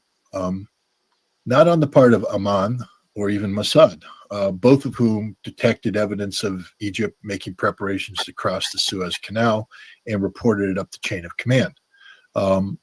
Not on the part of the IDF, whose frontline forces were reporting suspicious activity, things were taking place. But on the Israeli system, they had what they call the concepcia. And the concepcia at that time is that Egypt would never seek to cross the Suez Canal because they couldn't win that fight, that they would never take such a gamble. So therefore, everything they're seeing that suggests Egypt is preparing to cross the Suez Canal is dismissed because it doesn't fit the concepcia of the Israeli leadership. Well, it turns out the concepcia was 100% wrong, and Egypt did go across the border. And from that point on, Israel created a whole different approach to intelligence to eliminate the conceptia. They created a position called the Doubting Thomas, a very senior colonel, and all assessments that would be produced that would make their way up to senior decision making had to go through the Doubting Thomas. And if the Doubting Thomas asked a question or asked for clarification, it had to be addressed to his satisfaction before it could go up. No senior leader would read an assessment that hadn't gone through the Doubting Thomas. And so this helped create a situation, for instance, where Israel in 1994 made a decision to move away from a decision that had been made in 1991 to assassinate Saddam Hussein, and instead work with weapons inspectors to seek to reduce the threat from Iraq by eliminating weapons of mass destruction under United Nations supervision. Israel was able to make this shift because they weren't married to a conception. They started to go to fact-based analysis, and this worked through Yuri Sergey, and then I forget and I can't remember who replaced him. I met him several times, but I can't remember his name right now. Went on to be a very senior Israeli chief of staff, I believe. But he was, the head of Amman in the end when I left was a guy named Amos Gilad. And Amos Gilad was more of an ideologue. And he's the one who moved away from the Doubting Thomas and reintroduced the Concepcion. Under Amos Gilad, Israel walked away from the fact-based assertions and assessments that it made in 1998 that Iraq was largely disarmed and posed no threat, to, by 2001, saying Iraq had reconstituted its weapons of mass destruction program, and they had to be invaded so Saddam could be eliminated. Again, they went back to saying Saddam has to go. The Concepcion was back, and from that moment on, Israeli intelligence became horrifically politicized. And so now what you have is a situation where Israeli intelligence has bought into a model called the Nasrallah model. That is, if we just bomb them and kill their leadership, and then we attack the intermediate, senior and intermediate layers of leadership, you'll get a collapse, is what they think they saw with Hezbollah. And so it's the Nasrallah model that was applied on day one of this conflict. They admit it now. They tried to kill Ali Khamenei. They tried to kill him the first night, and they were hunting for him throughout. They just couldn't get eyes on target, but they did kill senior and intermediate level leadership. This was their goal. Their conception is that if they can. Okay, those attempts at assassination of foreign leaders, of course, are war crimes. They're war crimes. Eliminate this leadership, the system will collapse from within. And the United States has bought into this conception, this Israeli model. And so I think that's where we're at right now, where the United States and Israel are operating under this fundamentally flawed notion of that if you just take out certain elements, the whole system collapses. But what you don't get in the United States is an appreciation for a couple things. One, the role played by democracy in Iran. This isn't a dictatorship. This isn't Saddam Hussein or Bashar al-Assad. It's not the dictatorship of the supreme jurisprudent, the supreme leader. The supreme leader has a very important role to play, But even the supreme leader is bound by the Constitution and bound by, the supreme leader can be impeached, even though he's the supreme leader. The Assembly of Experts can remove him. And should the supreme leader act in a way that is in contravention to... We don't make bags like this anymore, but for years, we did. One, by hand. No shortcuts. The will of the people, the parliament, the president, the guardian council, expediency council. If the supreme leader moves in a direction, then he can be and will be replaced. So That account of the internal politics, okay, inside of Iran is not something you hear very frequently. I was unaware, for example, that the supreme leader can be replaced, that there are mechanisms in the Constitution. Of course, it hasn't happened, okay, as yet. It's very difficult, to impeach a supreme leader. But at the same time, it can be done. The supreme leader is not like the Pope. The supreme leader in Shiism is not someone who's infallible. The supreme leader is a position, not a person. So even though you have a name to that position right now, Ali Khamenei, he's 90 plus years old. The Assembly of Experts has already picked his replacement. They know who it's going to be. And if you kill Ali Khamenei, they have that. And as soon as they pick a new one, it's their job to pick a new. The Assembly of Experts is constitutionally required to have a list of candidates available to replace the supreme leader. So the idea that you're going to kill they have 3 to 5 people waiting for that. Correct. They've got a list. The system works in Iraq. It's in Iran. It's not a perfect system. No system is, but this is a system that functions. Okay, a small correction there. The age of Ali Khamenei is 86. So he is not yet, in his 90s. My own age is 86. So Ali Khamenei is a contemporary of mine. It has functioned successfully for many decades now. This isn't a young dictatorship or something of that nature. This is a system that has gone through the test of time, trials and tribulations. It's been stress tested before. We have seen a declining participation rate in the national elections, and that is something that worries the supreme leadership.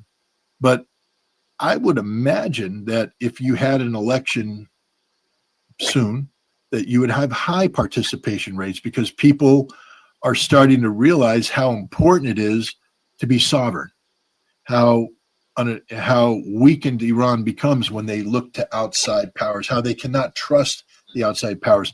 The fatal mistake of the West has been to allow itself to be denigrated inside Iran. To me, the fatal weakness of Iran was this desire to be part of the West, this desire to belong with the West. It was a fatal weakness of Russia also. For many years, when Putin first got started, he was within the group inside of Russia that wanted to become a part of the West. He actually wanted for Russia to become a member of the EU. He wanted Russia to become a member of NATO, actually, at one point. Of course, we turned him down, but that doesn't stop one from thinking, what would have happened if we had let the Russians in? And the West has never given Iran a chance to be a part. Had they done so, we might be having a different discussion right now, because I truly believe that it would have been a big challenge for the Islamic Republic to survive a West that was willing to receive Iran and work with Iran, and that it would lead to, You can sell this $5 spatula on Amazon and compete with hundreds of other spatula sellers, or changes that were too rapid for the system to, who knows? I'm just saying things that we'll never know, because it's the same way that the West screwed up in Russia. the best way to bring down Vladimir Putin wasn't to go to war against Vladimir Putin, but was to take advantage of the level to which the West had infiltrated Russia in the 1990s and continue to keep that door open, and try to outcompete Russia for values and things like that. That would but we did them the greatest favor by sanctioning them. Russia shut the door, and now Russia's totally solidified its position. They're not going to let the West back in. We've made that mistake with Iran. The West will not be allowed back in. This is it. And I think the Iranian regime is very resilient, and can withstand this. They'll definitely outlast Trump. I believe that the idea that the Iranian regime is going to collapse because of anything Donald Trump has done. The worst Donald Trump can do is get America involved in a long-term conflict with Iran. But that will create political problems, be devastating to the economy, etc. If they want to play the way, if we got involved in a long-term conflict with Iran, that would be the end of the presidency of Donald Trump. Within a very short time, he would be drained of all power. the wait and see game, sanctions, things of that nature, it'll outlast Trump. And remember, we have to recognize that the United States is a power in transition right now, away from being the global hegemon to being, one of many multipolar. We're seeing the rise of Russia and China, their influence. I don't think Iran is going to allow it to be isolated like Iraq and Syria were. I think you're going to see Iran actually be integrated into this massive community called BRICS, and as a result, Iran will be able to outlast, both Israel and the United States. And neither Israel nor the United States is in a big hurry to go to war with Iran, because for Trump it would be politically devastating, and for Israel, they got hurt. I mean, they're right now going to the doctors, getting X-rays, and he's saying, "Well, broke all your ribs, he bruised your kidneys, you're hurt. You don't want to get back in the ring." So I think this regime change fantasy will fail, but I do believe that both Israel and the United States are using what I call the inspection trap model, a modification of the Nasrallah model and the Saddam model and the Assad model. What I found somehow similar to what has happened to Russia. These people who are in Iran, who are part of the government, who are part of high-ranked people like Jawad Zarif, the ex-prime minister, the ex-foreign minister of Iran and former prime minister of Iran. He and his people and the people like him, they wanted to be part of the West. They wanted to have a better relation with the West. We had the same sort of issue, with the same sort of attitude on the part of Russia. They wanted to be part of the West. They wanted to be closer to the United States, to Europe. But anytime they try to do that, it seems somehow in the West they've been perceived as weak, as getting weaker. That's why they're pursuing. They want to be connected with the West. But after all, you look at what has happened to Ukraine in the war with Russia. What I see right now in Russia, in my opinion, Vladimir Putin is trying to negotiate with the United States because he wants to get rid of what's going on in Ukraine as soon as possible. He doesn't care about the future because he doesn't see a future with the United States. It seems that the same thing is happening when I follow the Iranian media inside the country, and the way that they're criticizing these people like Jawad Zarif and these people, they're getting weaker inside the country.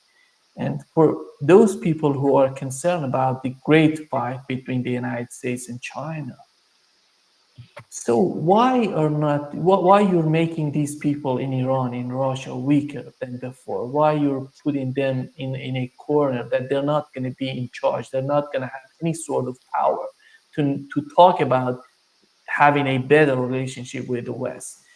And how do you find this? How do you find the level of understanding, the level of the mutual understanding between the United States and these two countries, Iran and Russia? Well, since you brought up the Russian model, let's expand upon that first. The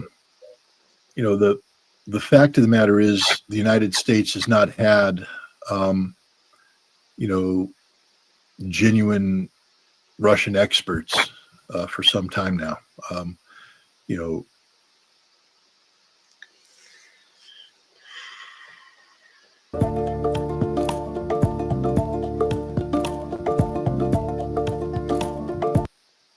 we have a class of people who came into academic and political prominence in the 1990s. Michael McFaul is a notable example of this. People whose opinion of Russia was shaped not by the former Soviet Union, but by the collapse of the Soviet Union in the decade of the 90s, when Russia was a failed nation lying prostrate at the feet of the West, and the West was exploiting them. And the resentment that then exists amongst this class when Putin stood on his feet and said, no, we refuse to be exploited. The Russian reset that Barack Obama undertook, I think in 2009, was not about resetting relations. It was regime change. It was about keeping Vladimir Putin out of power. Putin, just so people realize, constitutionally could have 2 consecutive terms. But the Constitution didn't say what happens if he gaps a term and then, the clock resets. And so he swapped out with Dmitry Medvedev, who was prime minister and now became president, and Putin became prime minister.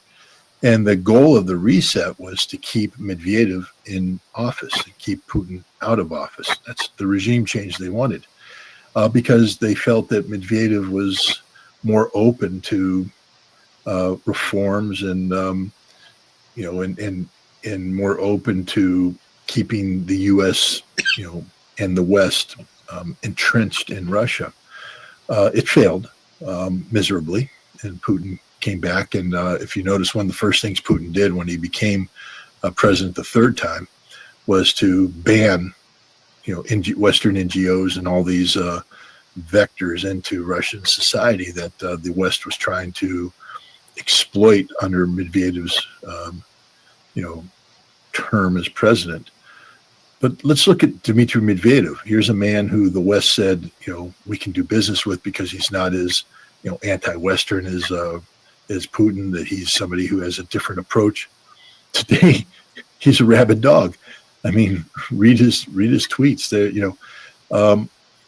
and I don't know what the future is going to hold, for Zarif, but I would say that in Iran, it's the same problem. We don't have genuine Iranian experts. We have people like Kenneth Pollock and others who have made a living off of just making things up about Iran, just like other people make things up about Russia. Academia has been hijacked by people who aren't bound by the reality of what Iran is today, but by the perception of Iran that's promoted by a diaspora that wants the theocracy removed and the Shah to come back. And so they don't promote, what's really going on. They promote this fiction, this fantasy. And so we don't understand what's happening inside Iran, just like we never understood what was happening inside Russia. Zarif. Okay, so the diaspora, from Iran is comprised of many people who in some way were related to the Shah. In many cases, they were business people, of various kinds, and they were among the richest people inside of Iran. When the revolution came and the Shah was displaced, they went to other countries. Some went to England, many of them came here, and many of them came to Canada. And there are fairly sizable communities, of Iranians in all of these places. But they are Iranians who, in large measure, are yearning for the return of the monarchy. They are not people who have come to terms with the, let's call it, theocratic democracy, which the mullahs have set up, okay, inside of Iran. And so we think of the Iranians we know here in the West as somehow representative, okay, of Iranians at large. But they're not representative, okay, of Iranians at large. They have had a bias against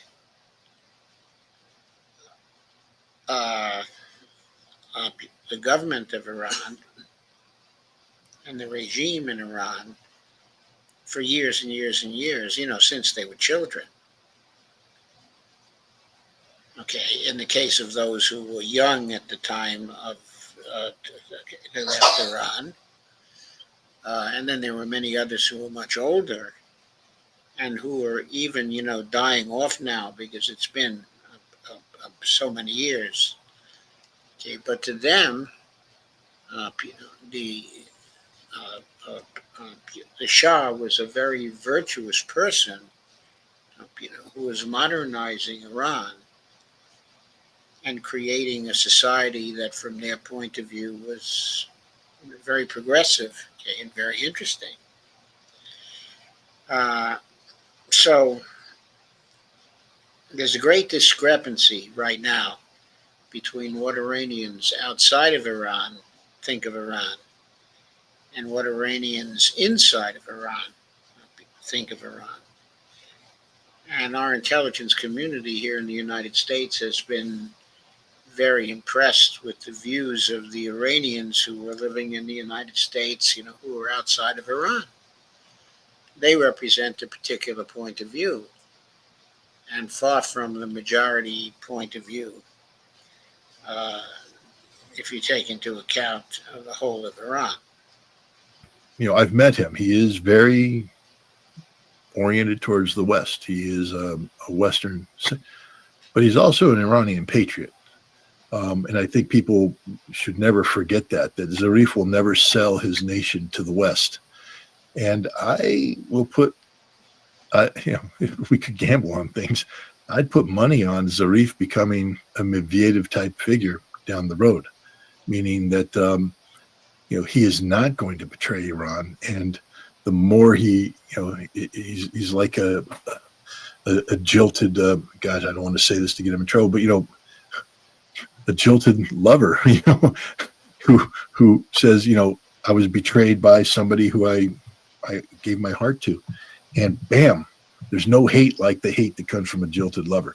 And there's not, look at Medvedev. He has turned on the West. He is not sympathetic, a fan of the West at all, because he's been used by the West. Literally, he was used. He was lied to by Barack Obama, straight up lied about New START and ballistic missile treaties and defenses and NATO expansion, because they viewed him as weak.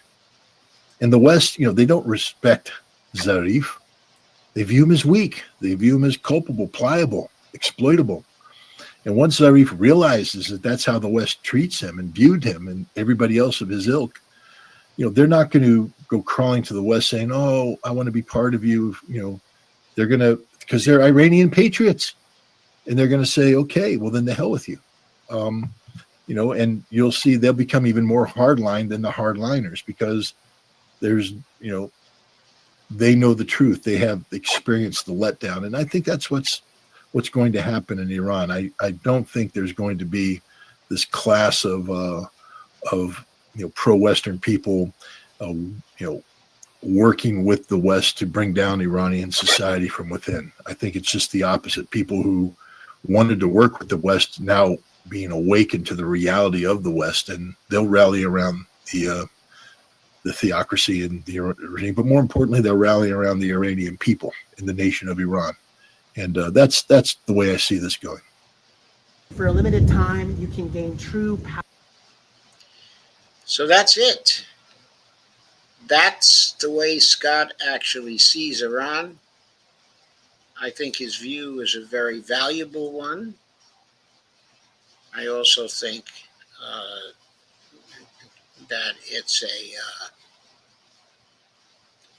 not simply a valuable one, but a valid one. I think he's on the mark as to what will happen if we continue, to attack Iran.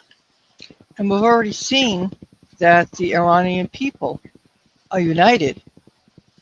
The U.S., what their plan was to try to separate the people. And it failed. The people are more united now. It has failed. And we see this in the celebrations. Yes, we do. We've observed, in the streets of Iran, and in recent days after the ceasefire, the Iranian people are celebrating what they consider a victory. They think that they won. I think they won too. I think there's a lot of objective evidence that shows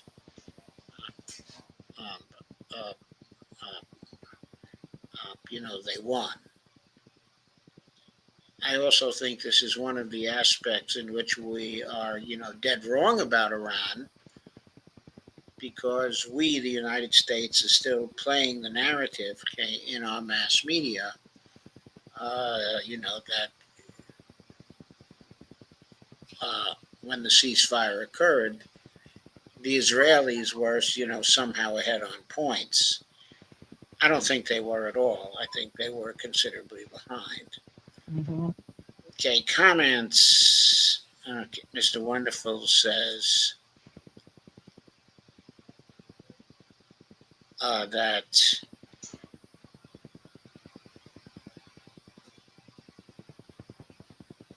the person who told the story of getting the 7 countries in 5 years could also have been Larry Johnson. Alistair Crook and Larry Johnson, often talk together. They have a conversation, in on Larry's podcast, at least on a once-a-week basis. And they're also, talking offline a lot. They've developed a relationship which is very close, over a period of time. I could almost say that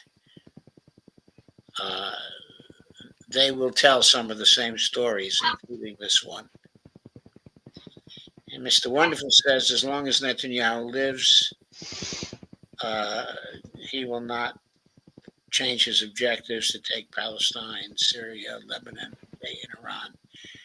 I agree, as long as he lives. Mr. Wonderful says that Joseph Firestone, Empowering Democracy. As I understand it, Israel didn't entirely kill the military leaders and all scientists they named. Many of them weren't the targets Israel attacked. I think they did kill. There was an initial group of 10.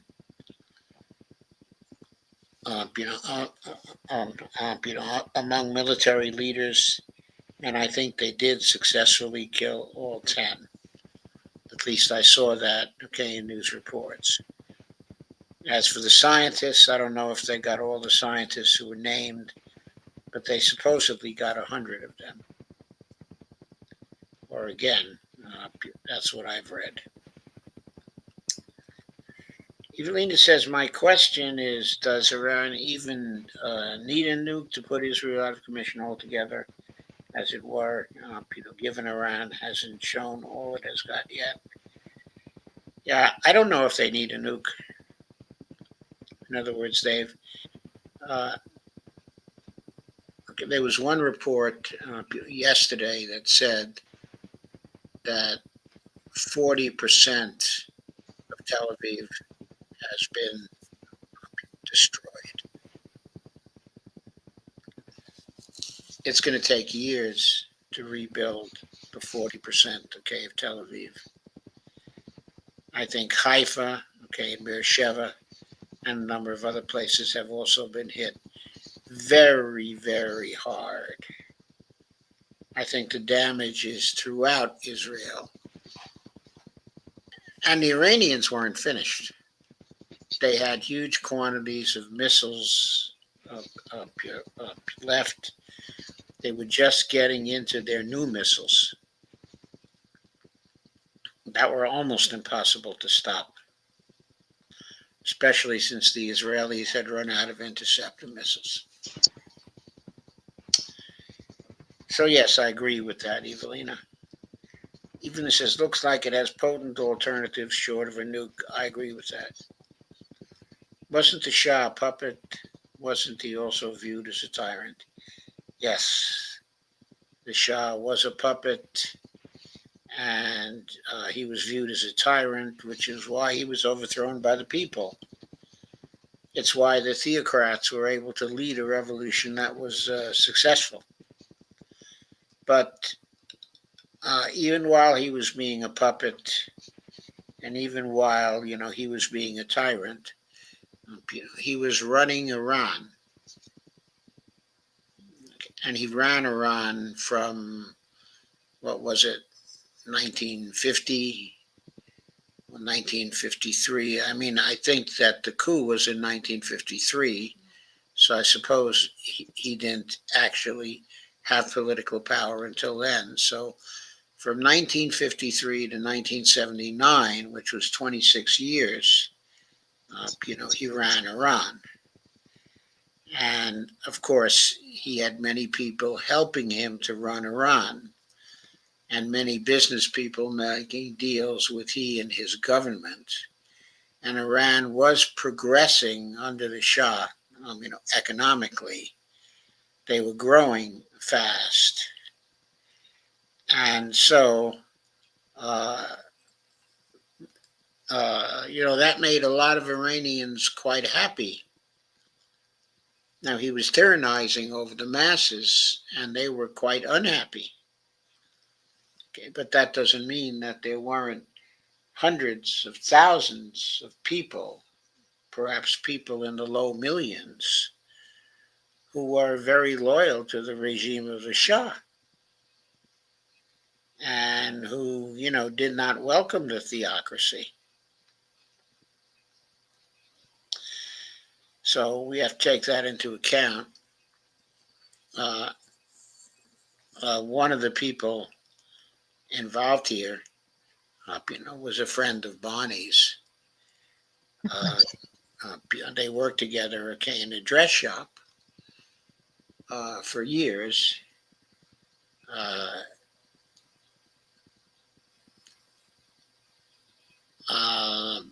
She was a very nice lady, and she was a good friend to Bonnie. She's dead now. Okay, but she was part of one of these families that were close to the Shah. At first, they went over to Canada. Okay, then they came over to the United States. And she frequently talked of the Shah in very, very favorable terms. And she talked of Jimmy Carter as betraying the Shah, and as the American government betraying the Shah. She had expected that at the time of the revolution, the American government would go into Iran and would impose the rule of the Shah once again. And she felt betrayed that this did not happen.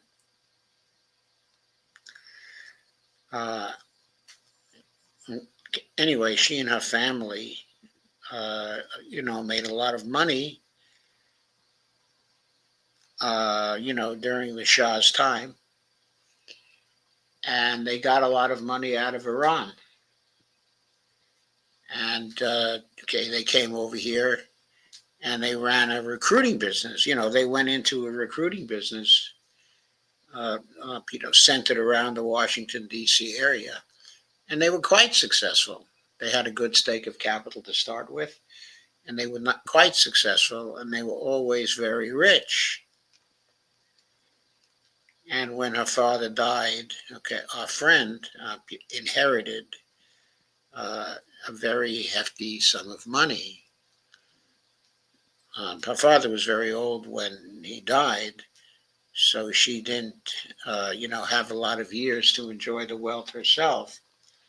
And there were some family disputes over it. But they were a family that was very well off and very grateful to the Shah. And,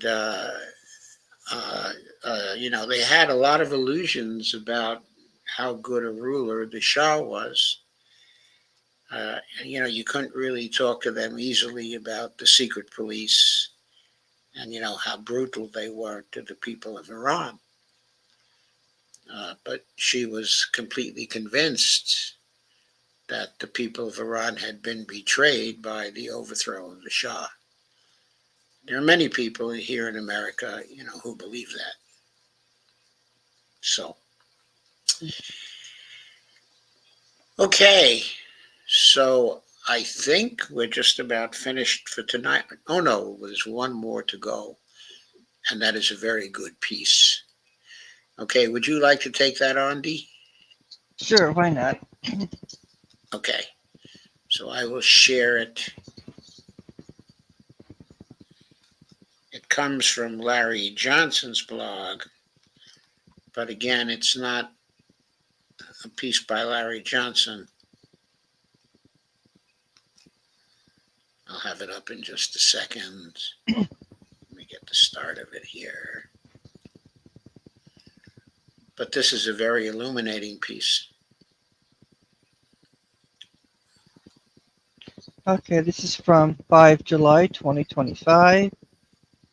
Findings on an illegal war that the West enthusiastically waged and lost.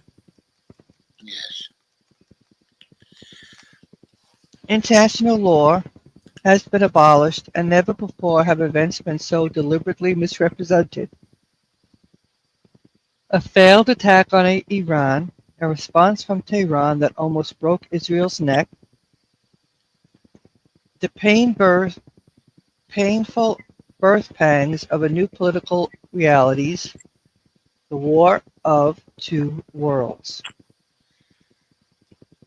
And here's a graphic with the Israeli flag and the Iranian flag, and rockets flying from the Iranian flag to the Israeli flag.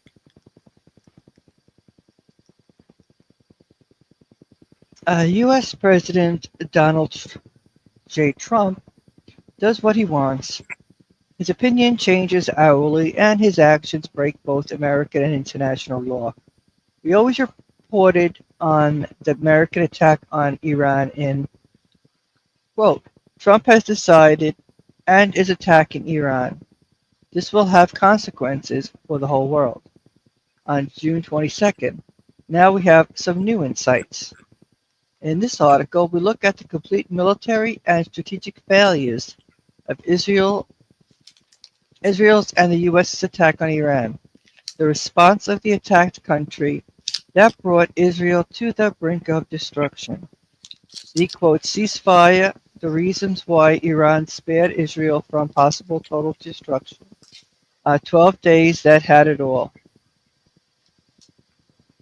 Israel and the U.S. have failed.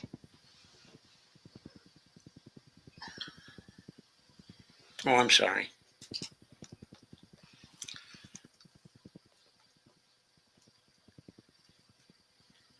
Regime change failed.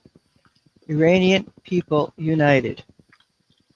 The war against Iran, jointly planned and instigated by the U.S. and Israel, was lost by both.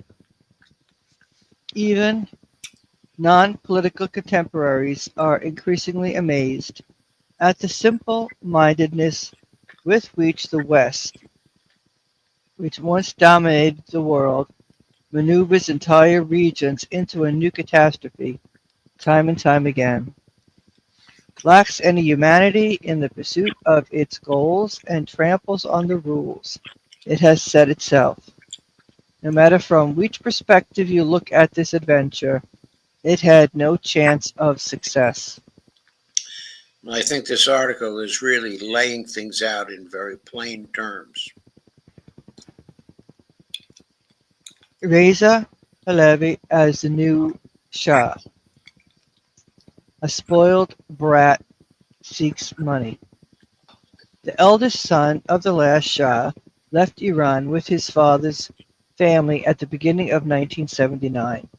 The billions stolen enabled the multiple university dropout to lead a more than comfortable life. This money seems to have been running out for years. This is shown by lawsuits in the US in which he fought with employees and managers over money. He is therefore broke and looking for a new livelihood. Pahlavi has spent his whole life in the US, has never cared about the welfare of his country, and is now being used as a puppet by the US, the British, and Israel with the prospects of a lot of money. His father had already come to power as an illegal puppet. The Iranian people democratically elected the liberal, Professor Mohammad Mossadegh, after he curtailed the power of the British and American oil giants in order to transfer the gigantic oil wealth to its people. The British and Americans reacted promptly with the Secret Service Operation Ajax M6, and the CIA staged a coup against Mossadegh and installed the Shah as a puppet. He reversed the democratic achievements and returned the wealth to the US and Great Britain. The Americans, for their part, forced the British out of business. Business is business. The Shah was paid handsomely for his foreign service.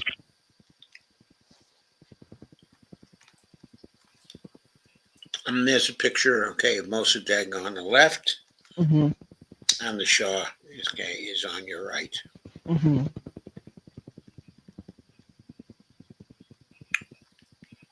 Another unsavory step in order to keep the Shah in power.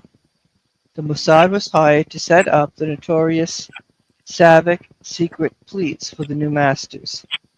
In doing so, it used the support of Gestapo and SS specialists who had been disempowered in Germany in 1945.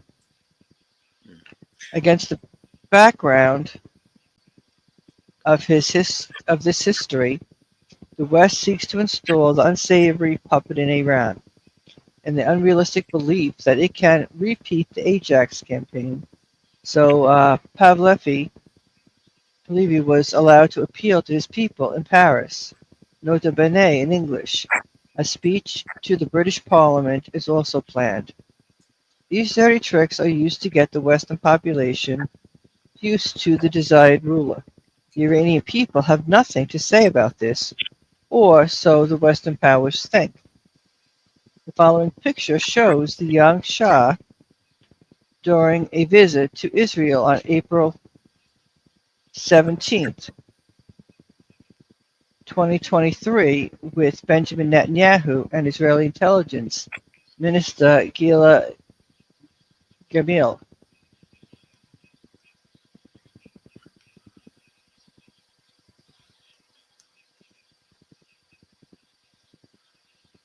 The perverse strategy of the West in one picture. After the last Democratic president was ousted, with the father of the would-be Shah, the cloned son embarks on a similar adventure, nota bene with Netanyahu, who wanted to bomb the way to regime change in Tehran a few days ago, killing scientists and military personnel, as well as many civilians in Iran. My source in Iran just shake their heads.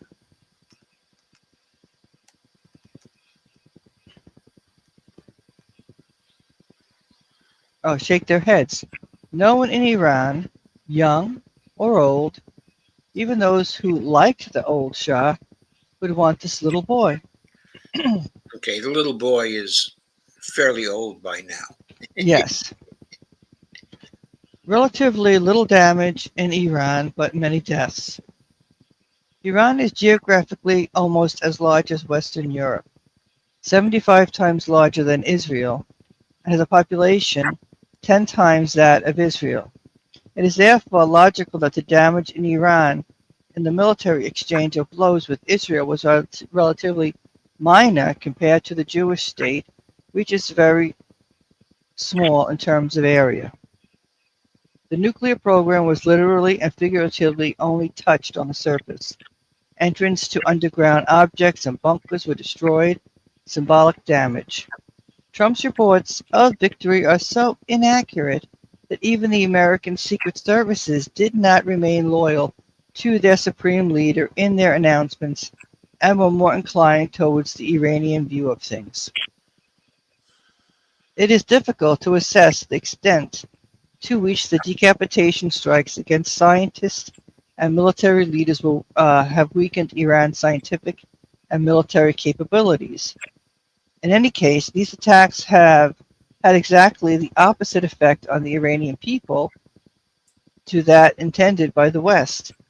The Iranian people are united down behind their leadership, including the group of young people who want to see the society modernized domestically. The attack has therefore not only failed militarily, but also in terms of society. Israel on the brink of disaster. Huge damage, photos and reports prohibited. Overview. Our colleague and friend Larry Johnson of Sonar 21, a former CIA analyst, compiled the following overview of the damage inflicted on Israel. Where did we go in 12 days? Okay, we've seen this before, of course. Yes, we have. Dreams ago, and it's really hugely impressive because so many really important targets in Israel were severely damaged or destroyed by the Iranians. And you see, it's all over Israel. Mm-hmm.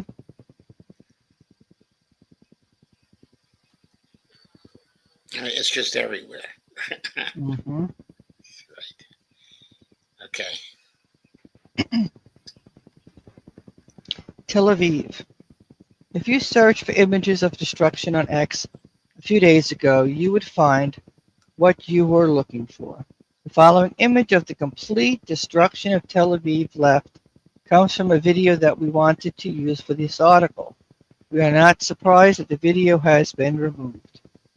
What remains is a screenshot.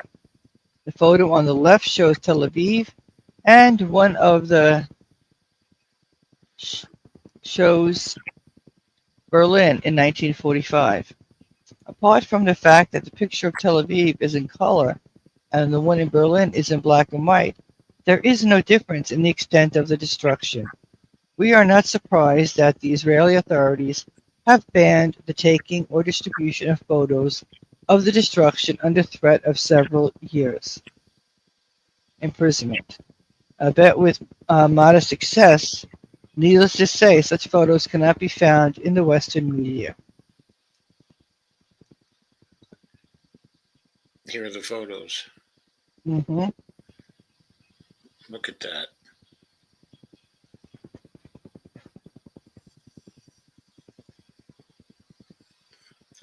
And devastation. A very good comparison. Yeah. The okay, so Israeli defense companies. The Iranians have also successfully attacked Israeli arms companies. The state-owned arms company Rafael, which was attacked, is the crown jewel of the Israeli army industry. Its production program ranges from anti-tank weapons to cruise missiles, marine drones, and key elements of the, quote, Iron Dome and, quote, David Sling, Israeli strategic missiles defense systems. And there's a list of the Rafael sites inside of Israel. Yeah. This And it, basically throughout the whole of Israel. yep, and they try to pretend that nothing was hit, only civilian areas. That's what they're trying to say. Yes, that's really simply lying. Yep. Rafael operates internationally and also has subsidiary in Germany, Dynamit Noble Defense. Infrastructure. The country has three important ports: Haifa, Eilat, and Ashdod. The Yemeni Houthis shut down Eilat months ago by blocking the Bab al-Mandab Strait, the entrance from the Gulf of Aden into the Red Sea for ships bound for or coming from Israel. The port has been dead ever since. Since June 13th, 2025, the port facilities of Haifa have been so badly destroyed by Iran in response to the Israeli attacks on Iran that this largest port in Israel will probably only be of very limited use for a long time. This also applies to the oil I'm sorry. refinery located in the port area. Both infrastructure objects are core elements of the Israeli economy. Over 30% of Israel's foreign trade is handled via Haifa.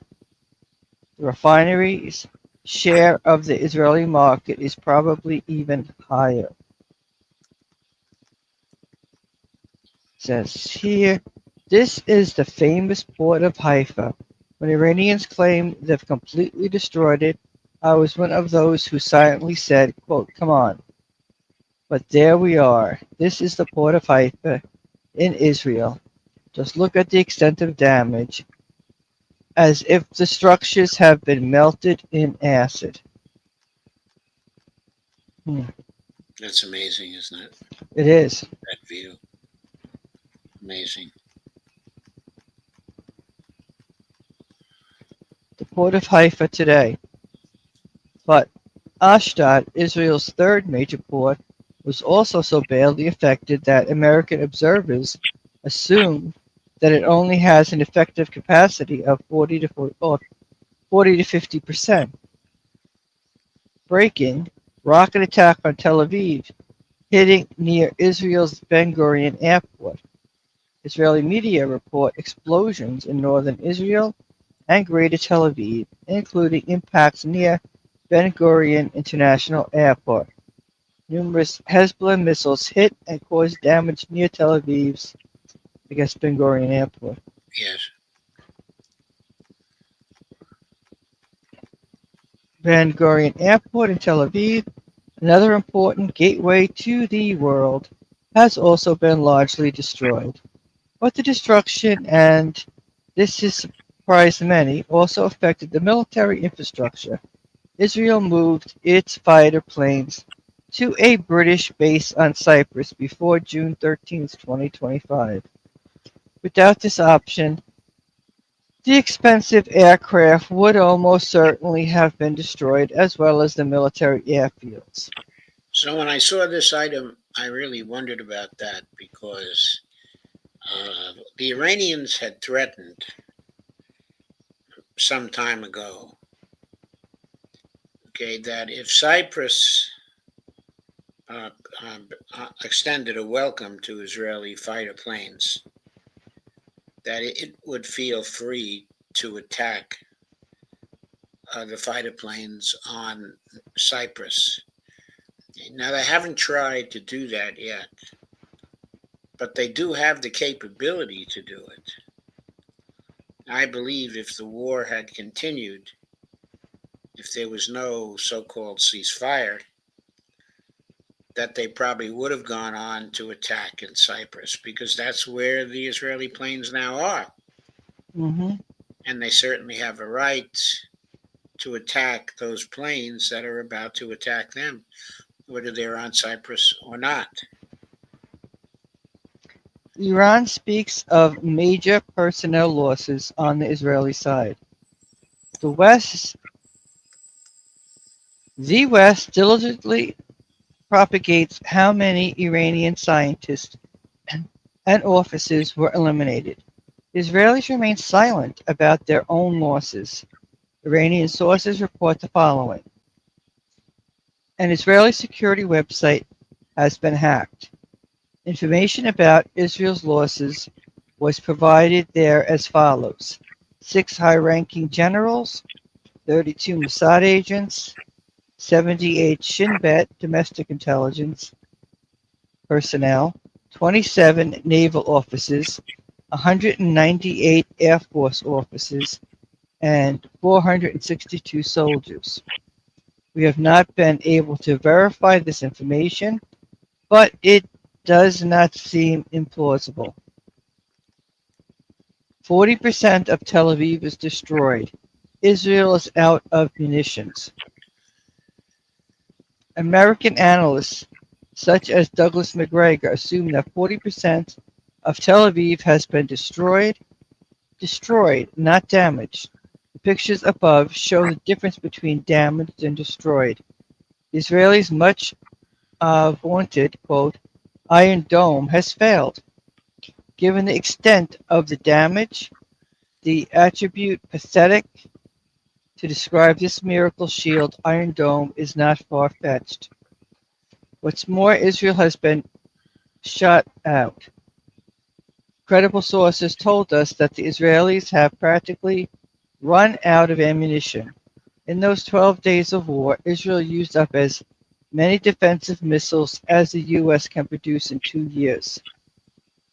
So not only does the system not work as advertised, but its production capacity means that it cannot be used sustainably.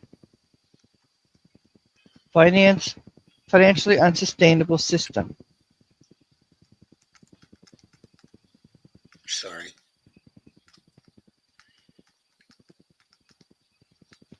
There it goes. If you look at the weapons used in this system, it becomes clear that the Iron Dome cannot be operated in a financially sustainable manner in an actual attack. The Iron Dome consists of various components. We illustrate some examples. Patriot American. According to Reuters, the Patriot system costs $400 million without missiles. The unit price of a missile range from $3.4 to $8 million depending on the version.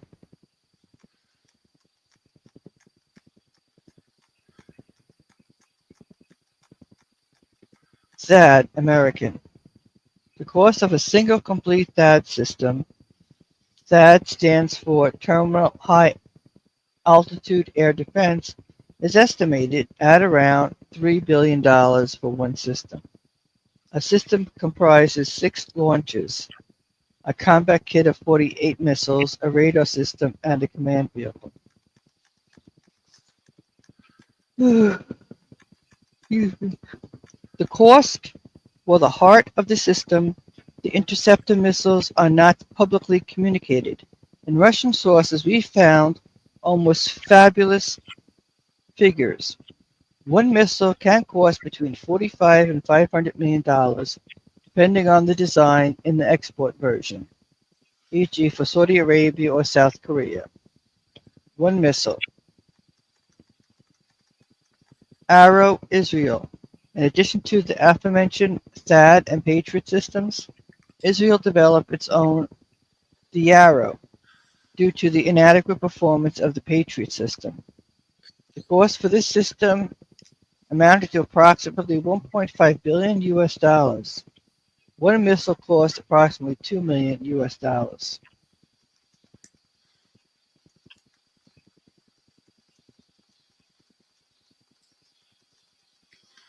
It is not known how many rockets of all systems were fired during these 12 days, but it is likely to have been thousands.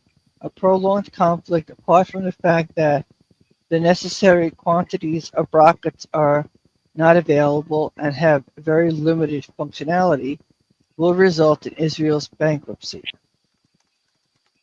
Ceasefire? No agreement. The announcement of the end of the hostilities between Israel and Iran came as a surprise to many, but a detailed look at the 12 days of the war sheds light on the alleged darkness. The longer the mutual bombardment lasted, the more visibly and tangibly Israel ran out of strength, which is not surprising given the geographical and demographic circumstances. Iran is 75 times larger, and damage is therefore spread over a much larger area. The population factor of 10 also comes into play. In contrast, Iran had recognized its command structure after the decapitation strikes of the first few days, which was just as visible and, above all, painfully tangible for Israel. The ceasefire announced by U.S. President Trump on the night of June 25th is not an official agreement. The current state of calm is therefore not a ceasefire, but at best a temporary silencing of the guns. Who initiated the ceasefire and why? According to Larry Johnson, the request to cease hostilities came from Netanyahu. The reasons are simple and convincing. Israel could not take it any longer. The destruction of even the most sensitive objects is unprecedented in Israeli history. Will the ceasefire hold? This question is relatively easy to answer based on the behavior of Israel and the U.S. so far. If Israel and the U.S. come to the conclusion that they can achieve their goals with a further strike, they will strike. What Mr. Netanyahu and Mr. Trump will say before such an attack is completely irrelevant. We have already explained why Donald Trump's word is worthless in our article. Diplomacy on his deathbed from peace president to warmonger. The fact that Israel and the U.S. made a complete miscalculation before the first strike will also be irrelevant in the decision-making process. Netanyahu must continue to attack, otherwise he will end up in prison, and Trump will probably believe that he must always win, as his character does not allow him to admit mistakes. These imponderables, combined with Western hubris, will probably result in the war continuing and the quote ceasefire merely being interpreted as a breather for the Israelis. I very much hope that I am wrong. Israel possibly at the end of the line. Israeli refugees and internally displaced persons. According to the Times of Israel, around 500,000 Israelis left the country after October 7, 2023. The newspaper refers to official figures from the Israeli Settlement and Immigration Administration.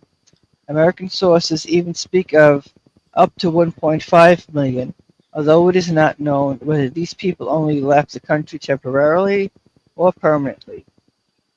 To these figures must be added the Israeli internally displaced persons as a result of the fighting with Hamas and Hezbollah, whose number amount to around 100,000 in July 2024, according to the Judische Allgemeine Zeitung. A view of the Iranian response to the Israeli-American attack on June 13, 2025, another large number of refugees were added. After the Israeli authorities banned Israeli citizens from leaving the country, many simply chartered boats to leave the country by sea. We found no official figures, but there are unofficial reports of up to another 200,000 to 250,000 Israelis who are said to have left their country. Refugee flows are on the one hand a reaction to current events. However, they also reflect political and social problems and cause considerable economic and demographic problems. Israel is not exempt from this. There is currently not much sign of the much vaunted patriotism. Those who trust their leadership never leave their homeland. Direct and indirect consequences. The infrastructure and economy have been permanently damaged. It is impossible to predict how much time the country will need to rebuild if the ceasefire holds. Israel's economy has not only been suffering since this conflict, but was already not in the best of shape in October 2023. In the past 2 years, up to June 13th, 2025, up to 1.5 million Israelis have already left the country, a catastrophe for a population of just 9 million. If you also take into account, okay, Joe. Sorry. If you also take into account the fact that it is mainly those people who can afford to leave a country due to their financial circumstances, this figure is even more alarming, as well-educated, wealthy Israelis who would be essential for reconstruction are now missing. A further indication of how disastrous this situation is in the travel ban imposed by Israeli Transport Minister Miri Regev. A comparison with Ukraine comes to mind. The information is vague, but the exit ban is in force, even if no details can be found on the website of the Israeli Embassy in Berlin. The demographic consequences of this exodus could be fatal for Israel. Official Israel has always been let me say that again. Official Israel is always keen to portray the country as a land of Jews, in which the majority of residents are Jews. However, millions of Arabs also live in the country. Their birthright is significantly higher than that of Jewish Israelis. The waves of refugees following the war and the demographic development will sooner or later result in more non-Jews, Muslims, Christians living in the country than Jews, which will foreseeably render the Zionist strategy absurd. In addition, there is probably no passport in the world at the moment that is less attractive. The losers will be those who only have an Israeli passport.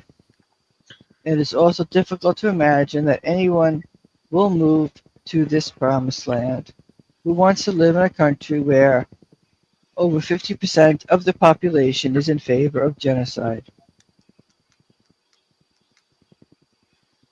We will comment on the genocidal character of the majority of the Israeli population in a follow-up article. Why did the Iranians stop the attacks? Given the circumstances, this is a compelling question. In order to gain clarity, okay, Joe. I'm sorry, did I move too fast again? Yeah. In order to gain some clarity, it is necessary to look beyond the region. Military mistake. Our sources assume that a continuation of the Iranian barrage would have resulted in the collapse or even the downfall of Israel within days or weeks. Thus, from a purely military point of view, an opportunity to neutralize Israel in the long term was missed. All those directly and indirectly involved and affected were certainly aware of such a scenario. There must therefore have been serious and very compelling reasons why this historic opportunity was not seized on or postponed geopolitics. Okay, Jojo. Did I move too fast again? Yes. Sorry. Okay.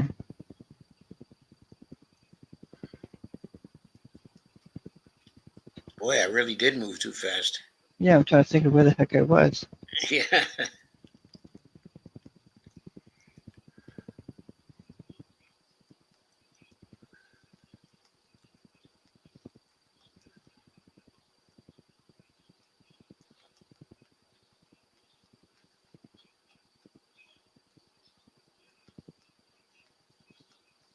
Wow.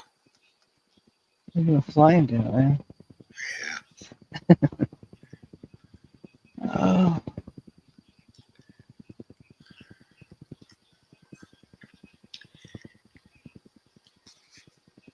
There it is. Here it is. Considerations by China and Russia.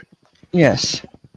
Iran has probably suspended hostilities under the influence of Russia and China.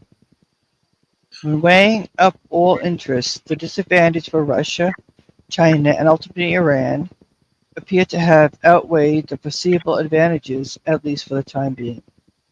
The following thoughts should be evaluated as such, as we have not been able to gain insight into the Russian and Chinese decision-making process.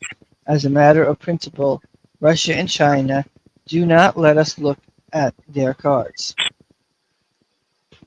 Firstly, Russia, always de-escalating, must take into account the interest of Israelis of Russian descent at around 2 million.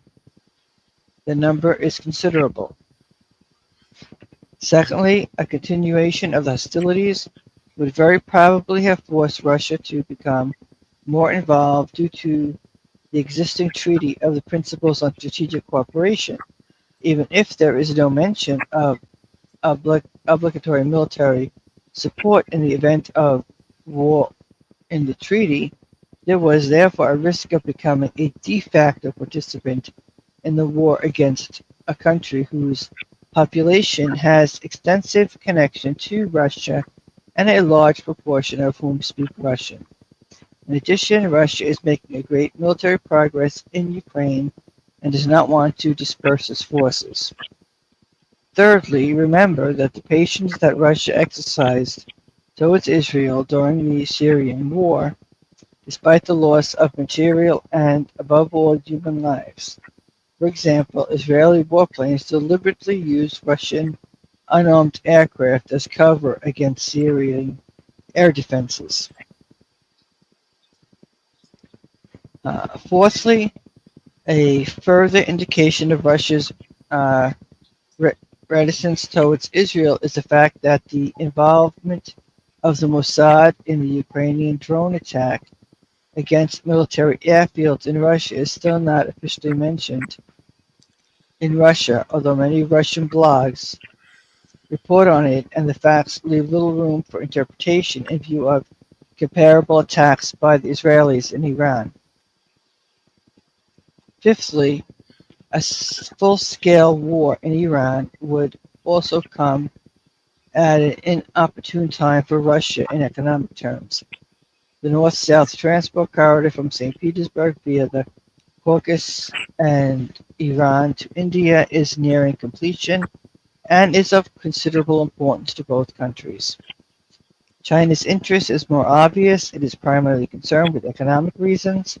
A war in Iran would have severely disrupted the Chinese in the realization of their Belt and Road project, in which Iran plays a major role and represents an important link in its further expansion to Africa and Europe.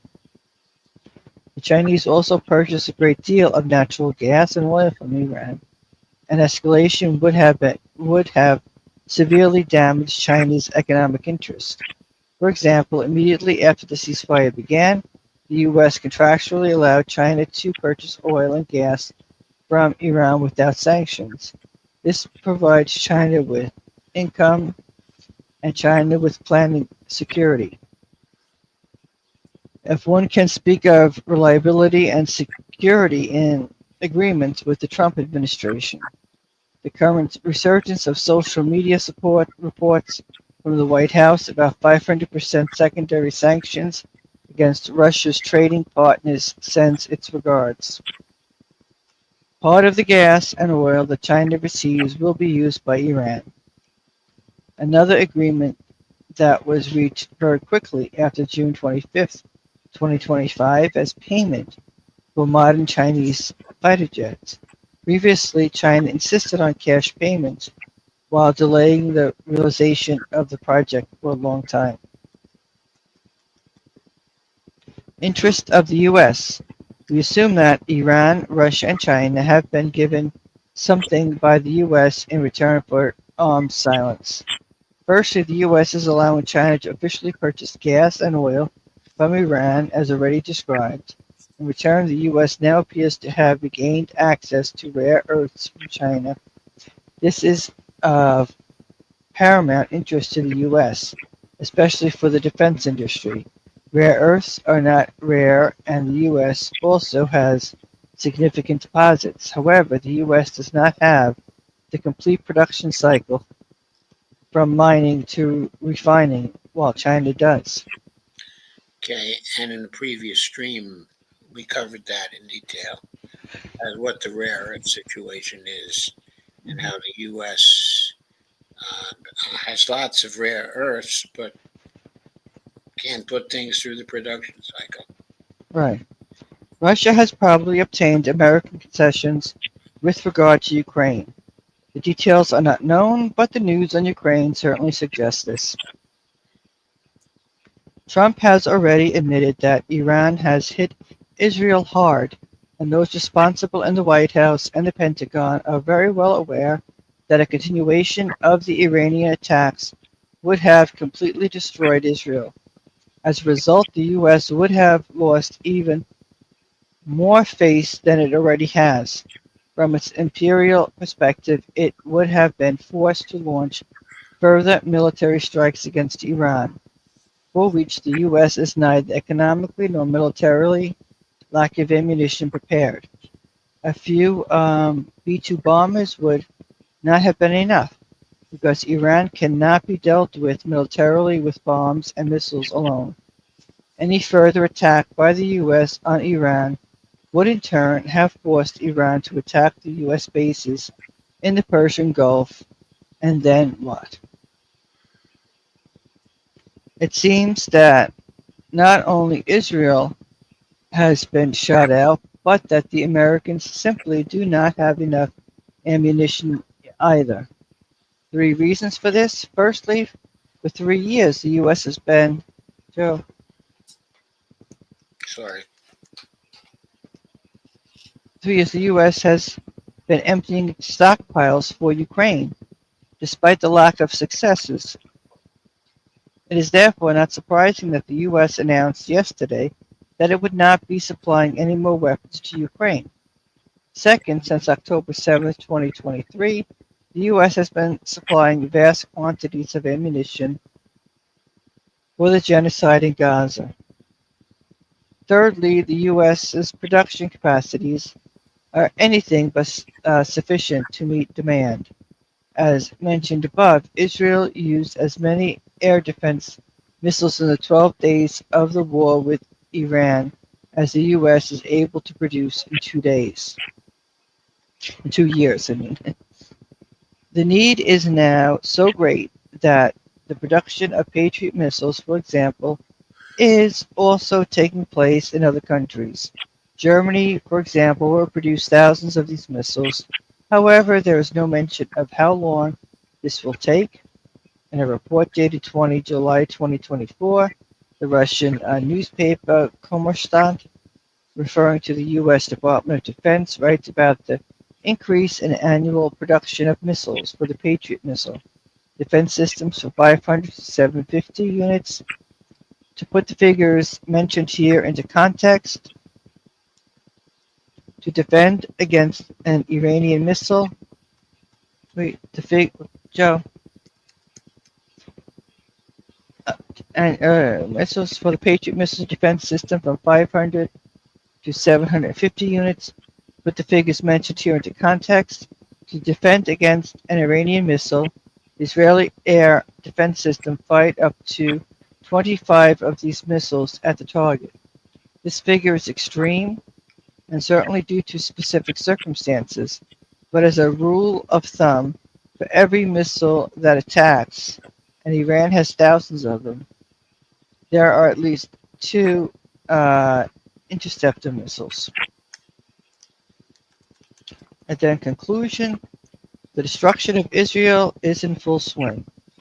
The reconstruction of partially destroyed Israel, Tel Aviv, ports, airports, and arms factories will take years, but requires that the ceasefire holds, which is completely uncertain as the protagonists are behaving so unreliably. This will result in the owners concerned not putting up any money in the current situation. Would you rebuild an office building if there was a 50% chance that it would be destroyed again tomorrow? It is highly questionable whether the Israelis who have fled will return in the foreseeable future. Since October 2023, Israel has probably lost almost a third of its population, namely the part that is well educated, wealthy, and therefore essential for reconstruction. It is also possible that many of those who have left the country are not part of the genocidal majority of the population, another reason not to return. There are no indications that would allow us to predict the future of this conflict. It is possible that the war will break out again tomorrow or not. What we expect with certainty, however, is that the war of two worlds, which we have already described in a series of articles, will continue, possibly in a new location, but it will remain bloody. The only assessment we can make with certainty is that neither the U.S. nor Israel can be trusted. In terms of reliability and respect for international law, these two countries are on par with Nazi Germany. Wow. hmm You know, and we're seeing it. We are seeing it. We see it constantly. Okay, the topic that this article addresses is the same one that Scott Ritter addressed. Okay, specifically, okay, it's the topic that we are dead wrong on Iran. hmm And it is so clear, how wrong we are when we go through an article like the Hensler article, hmm and we understand the amazing amount of damage that was done to Israel. And we look at the estimates of time to recovery, and yet the Israelis are still trying to push the conflict. They're still trying to mobilize for air attacks. They're still trying to get us involved so that we fight their war with our people, even to the extent of our troops. I think the consensus is that Trump is not going to want to get involved in this. No, he's not going to want to. He's not going to want to. But the question is, can he resist the extreme pressure that he's going to be under? I don't know. I just don't know whether he has the staying power, because what you have is a situation now where so much damage has been done to Israel, and so much has to be done in order to allow it to recover. And I think a very important point, okay, that was made by Hensler in his article is, who wants to invest in rebuilding, okay, an office building when that building might be destroyed again tomorrow or next week? There will be no investors who want to do that. Okay, now maybe we can get the U.S. government to directly invest in that, since the U.S. government has, an unlimited amount of money if it chooses to invest. But at the same time, it's not likely that still we're going to invest in real structures that are going to be destroyed again. So that has an implication. And that implication is that even if the Israelis want to destroy the Iranians, and even if the Israelis and the United States are involved in a many decades project to get rid of the theocrats in Iran, to overturn, the Iranian government, it's really hard. It would be really hard for them to figure how to do it um, um, right now without actually using nukes. And even if they use nukes, if they're only tactical nukes, okay, it's a large country. They're going to have to deliver the tactical nukes.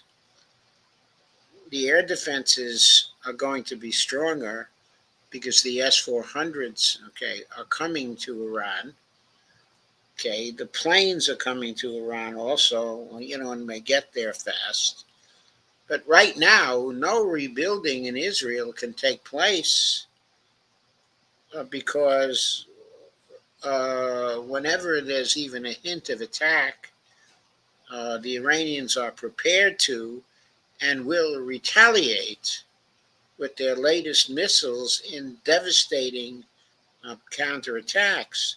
So the Israelis can't even begin to rebuild. All they can do is plan further attacks. But if their jets are now in Cyprus, then clearly sooner or later the Iranians are going to send missiles to Cyprus, and they're going to catch those jets on the ground, and they're going to destroy them. And what is Israel going to do then?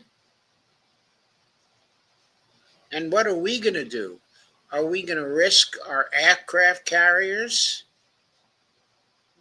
in that region again? Certainly the aircraft carriers are sitting ducks for the Iranian missiles. So are we really going to go to war against them? I mean, who can make the case even to Trump and make it sound like a convincing case that we could possibly win that war?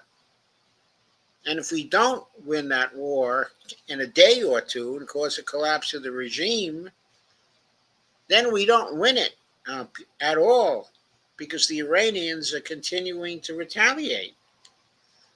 And their missile launch sites are dispersed across the whole country and can't be all hit at the same time, can't be knocked out at the same time. So they're going to reply against the Israelis with devastating effect.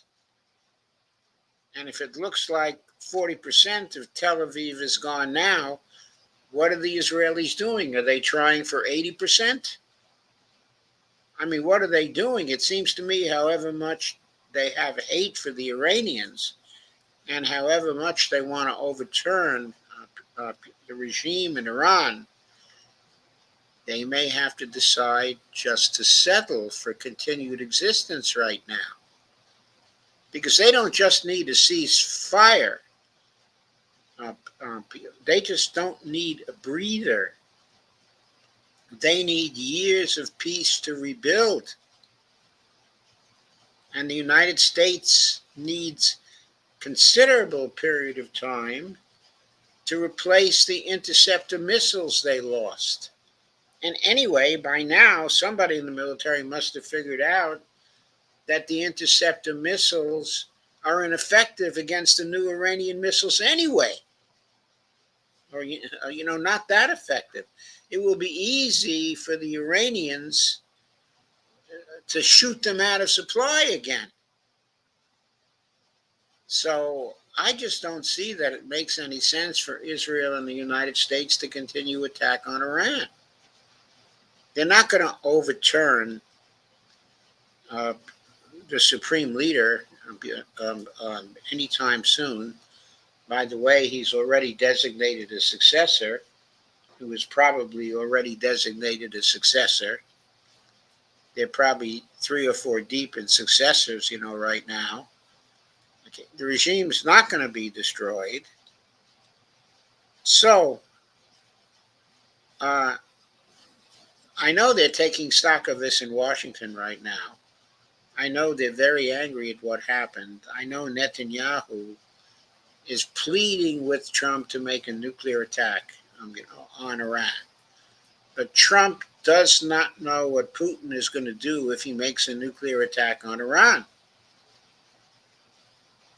Putin could reply in various ways. And Putin might already have been taking diplomatic steps to point out to Trump that the protective umbrella of Russia is being spread over Iran, and that we had better not try to nuke them. I don't know how tough Putin has been with Trump yet. But I think this is a very touchy situation for Trump. He cannot feel comfortable of success.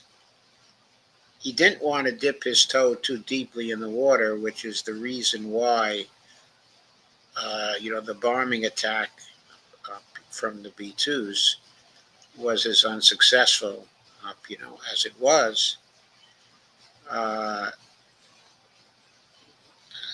don't know what the United States can do that would not be ruinous for us. And ruinous for Israel, too. Because if we attack Iran and we get into more than a few weeks of such an attack, I think the Iranians will be retaliating against the Israelis. Okay, once again, the Israelis wanted a ceasefire because they were afraid in a couple of weeks they would be gone. But if there are more attacks on Iran, then there will be that extra couple of weeks of retaliation from the Iranians. And again, the Israelis then would be gone. They wouldn't have a viable state. So I don't see what the United States and Israel can plan at this point to overcome Iran in the short run. In the long run, the Israelis and the United States need a period of peace, to recover and to plan yet another attack. But if we're looking at a relief period or a breather period of 2 years or 3 years before we and they try anything else, then what happens to Iran in those 2 or 3 years? Well, they get an air force of planes that are very advanced. They get a whole bunch of S-400 systems protecting their whole country. And maybe more than S-400 systems. Maybe they get some S-500 systems too. The Iranians during this time keep on producing their missiles at a breakneck pace.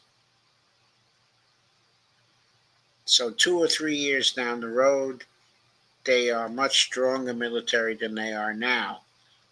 And economically, they're much stronger too because they get more fully immersed in BRICS as time goes on.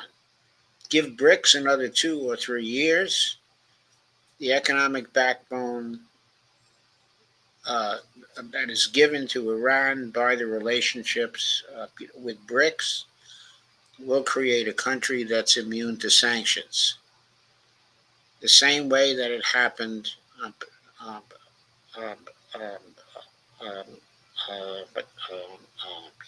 with Russia.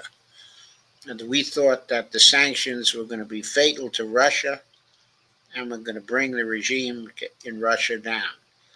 We were mistaken because the Russians could sell all of their mineral wealth and oil wealth to China and to India. All that they had, those countries would buy up. And I think the same applies to Iran. All the oil they have can be bought up by the BRICS nations. All the gas that they have can be bought up, by the BRICS nations. So they will have money to develop and they will have money to grow. And they're very sophisticated scientifically, and technologically. In 3 years, while the Israelis are recovering, the Iranians will just get much, much stronger and more difficult to attack. So that's the way I see the situation.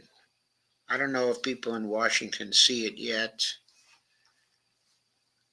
And I don't know if they'll accept, the reality of it yet. But I think from a realistic point of view, the Americans and the Israelis are finished in Iran right now.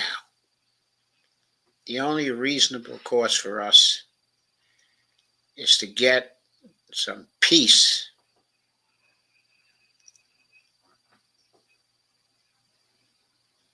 get peace for the time being,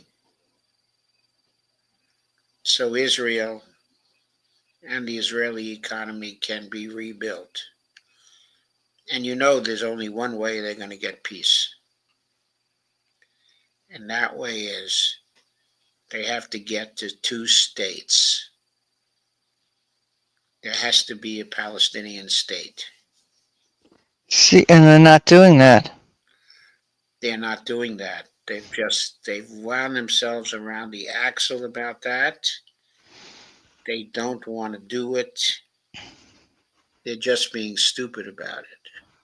Yes, and you have Trump, his administration, add to it.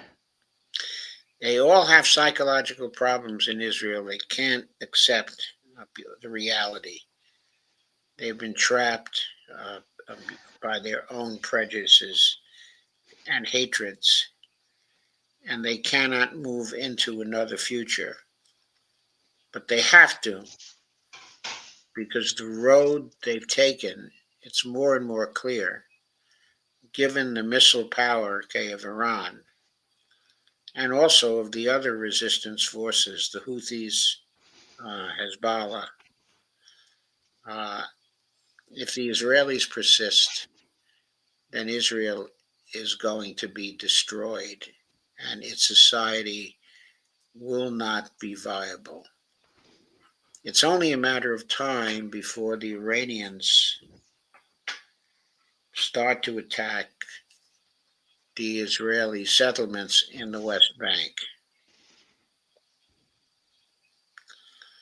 I mean, once the case is made, to the Iranians that the West Bank settlers are attacking and killing the Palestinians and are on the verge of having a genocide themselves, then the Iranians will religiously be able to retaliate against them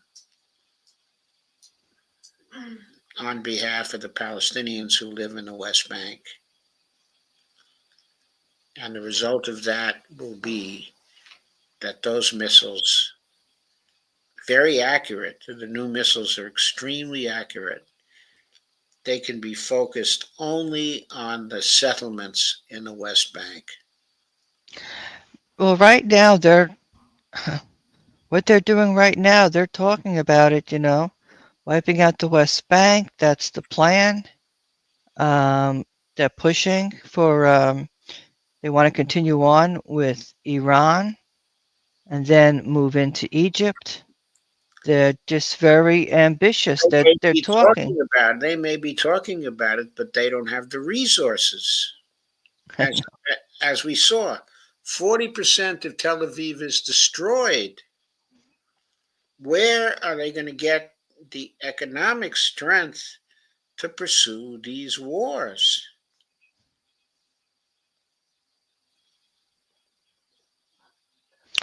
I don't know, but they're just babbling on as if they don't have the damage there.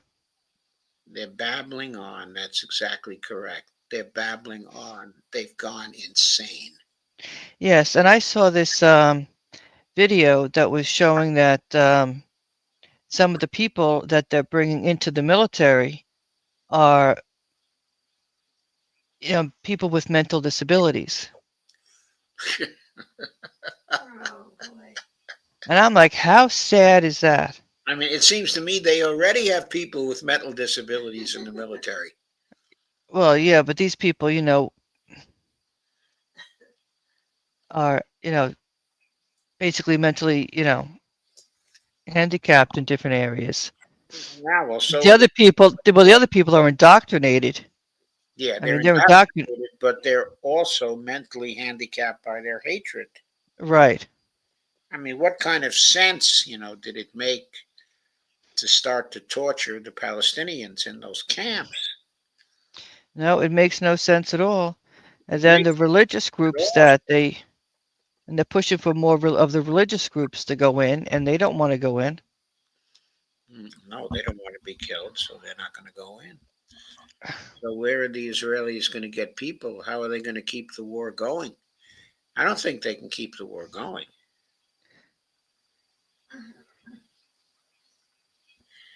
Bonnie is pointing to a wrist. What time it is? Yes, it's time. This is like one of the longest streams we've ever had. Yes, it's well, yeah, you just wanted to cover a lot, and now we've got Netanyahu. We'll be Yeah, but meeting with Trump. I realize going through this that we've come to the conclusion now where the Israelis are in a box of, their, their own making, that they can't find their way out of. So we may be looking at the destruction of Israel. I don't think the United States can save them. No, because they don't want to listen. Yeah, because they don't want to listen. But what I'm saying is, if the Israelis want to continue on the path they're on, and if the United States should join them on that path, I don't think we have the power to save them, because I don't think we can produce the material, the military instruments and tools to save them. No, we can't.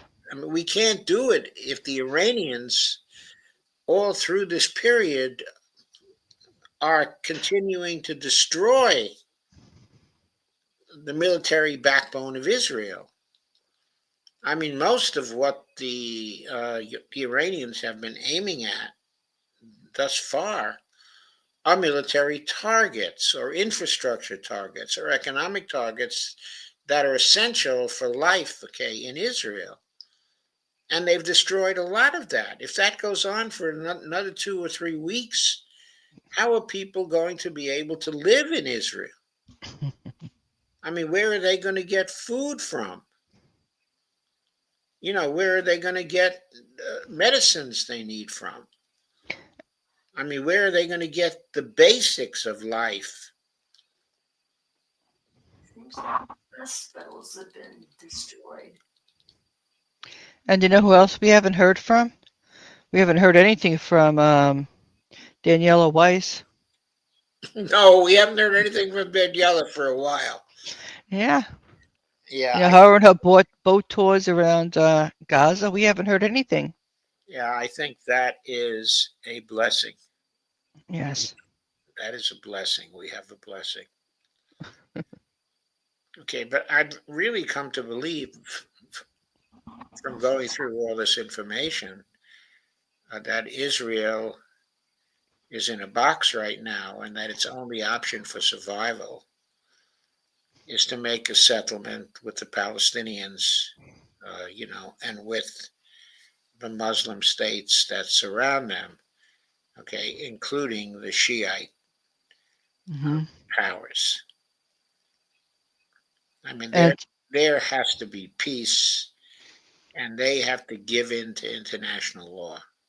And see, now today, Netanyahu had said when Hamas gave their proposal, looked over everything, and Hamas wants a permanent ceasefire.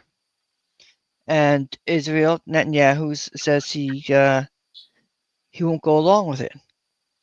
But they're still going to have meetings. See, this is going to be the same shit as we've seen before. You have the phases, and then Israel starts its shit again. Yeah, but Israel doesn't have much. Like you said, this guy's days are numbered. Yes, they are numbered. He can't. There's going to be, an Iranian rocket, an Iranian missile that's going to have his name on it. Mm-hmm. I'm not saying, the Iranians are going to even try to assassinate him per se. But he is very scared. He's under a lot of protection. Right. But I don't think the protection, is going to be a matter of damn if he's in a building somewhere and he's meeting with some people. Okay, and he gets hit with a Karam Shah rocket or something like that. Right. Because he's been in hiding, and it's been difficult. Oh, he won't go out. He won't go out from under hiding either. That was his big stance with why he couldn't have his court date, that week in court. The only way they could do it if it was going to be in a bunker somewhere, because he says his life is, well, technically it is. Most people want him gone anyway. But now he's coming to the U.S. and like we spoke before about, will he stay? What's the plan? Yeah, that's interesting. Is he coming to the U.S. so he can stay? That's Safe? I don't know. We don't know. Yeah, I know the bunkers are not sufficiently deep. The Iranian missiles can get to him in the bunkers. Mm-hmm. Just as the Israeli missiles can get to the supreme leader. I think they both are, vulnerable. So if I'm the Iranians, what I would try to do is get to Netanyahu first. Mm-hmm. That's really the only defense to protect the supreme leader. Right, and we don't know Netanyahu gets here if something's going to happen to him. But it's probably easier to protect him here. Oh, to protect him here, yes, but there's always people that want to go after him, and you look at the U.S. government itself. Did they really see him as an asset, or is he a problem to peace in the region? Is it better to have him alive or to be eliminated? Didn't they say he was under medical care? Yeah, he's Yes. in medical care also. Yeah, I think the U.S. has to have begun seeing him as a liability because we can't get a breather ourselves there without having someone else as the head of the Israeli government agreeing to a two-state solution and to a ceasefire on reasonable terms. We know the Iranians will observe a ceasefire as long as the Israelis are not involved in violating it, or the United States is not involved in violating it. We know the Iranians will play that game, but they will hold the Israelis to the standard, of a real ceasefire. Mm-hmm. And the Israelis don't want to be held to that standard. And we don't want to be held to that standard also, but the Iranians will compel us. Because if they don't hold to that standard, then they will destroy more of Israel. Mm-hmm. And more and more. And Israel has no defense. They don't. Yeah. And then in their media too, they go on about how great things are, with Syria and, with where Lebanon is concerned. They're just talking about that stuff. How can they keep the troops in Syria when Haifa is destroyed, when there's no oil for the Israelis, when 40% of Tel Aviv is destroyed and more is getting destroyed every day? Okay, when there are attacks on military installations across the whole of Israel, how can they maintain a presence in Syria? Who's going to supply them? They've got the agreement with Syria, and they're just all giddy about that. Well, they may have an agreement with Syria, but they're not self-sufficient. No, they're not. I mean, they have to be supplied from Israel, And Israel's not going to have any supplies. You know, Right. the And, state itself is devastated and its economy is in ruins. yeah. And where Lebanon's concerned, they're still hitting cars and things with drones Yeah, 2 days in a row. I don't think the Israelis have grasped their full situation yet. But I think the realization will come upon them over the next 2 weeks, even if there are no more attacks. I mean, they'll realize what chaos they have to deal with internally. Right. And they'll realize that more war is only going to bring more chaos. Yeah. I might be wrong about that. But they're in this denial. I think they've got this whole biblical sense that they're superior, that God is on their side, and the biblical sense won't put food on the table. right. And so this is where a lot of their minds are at. Yeah, I agree with you.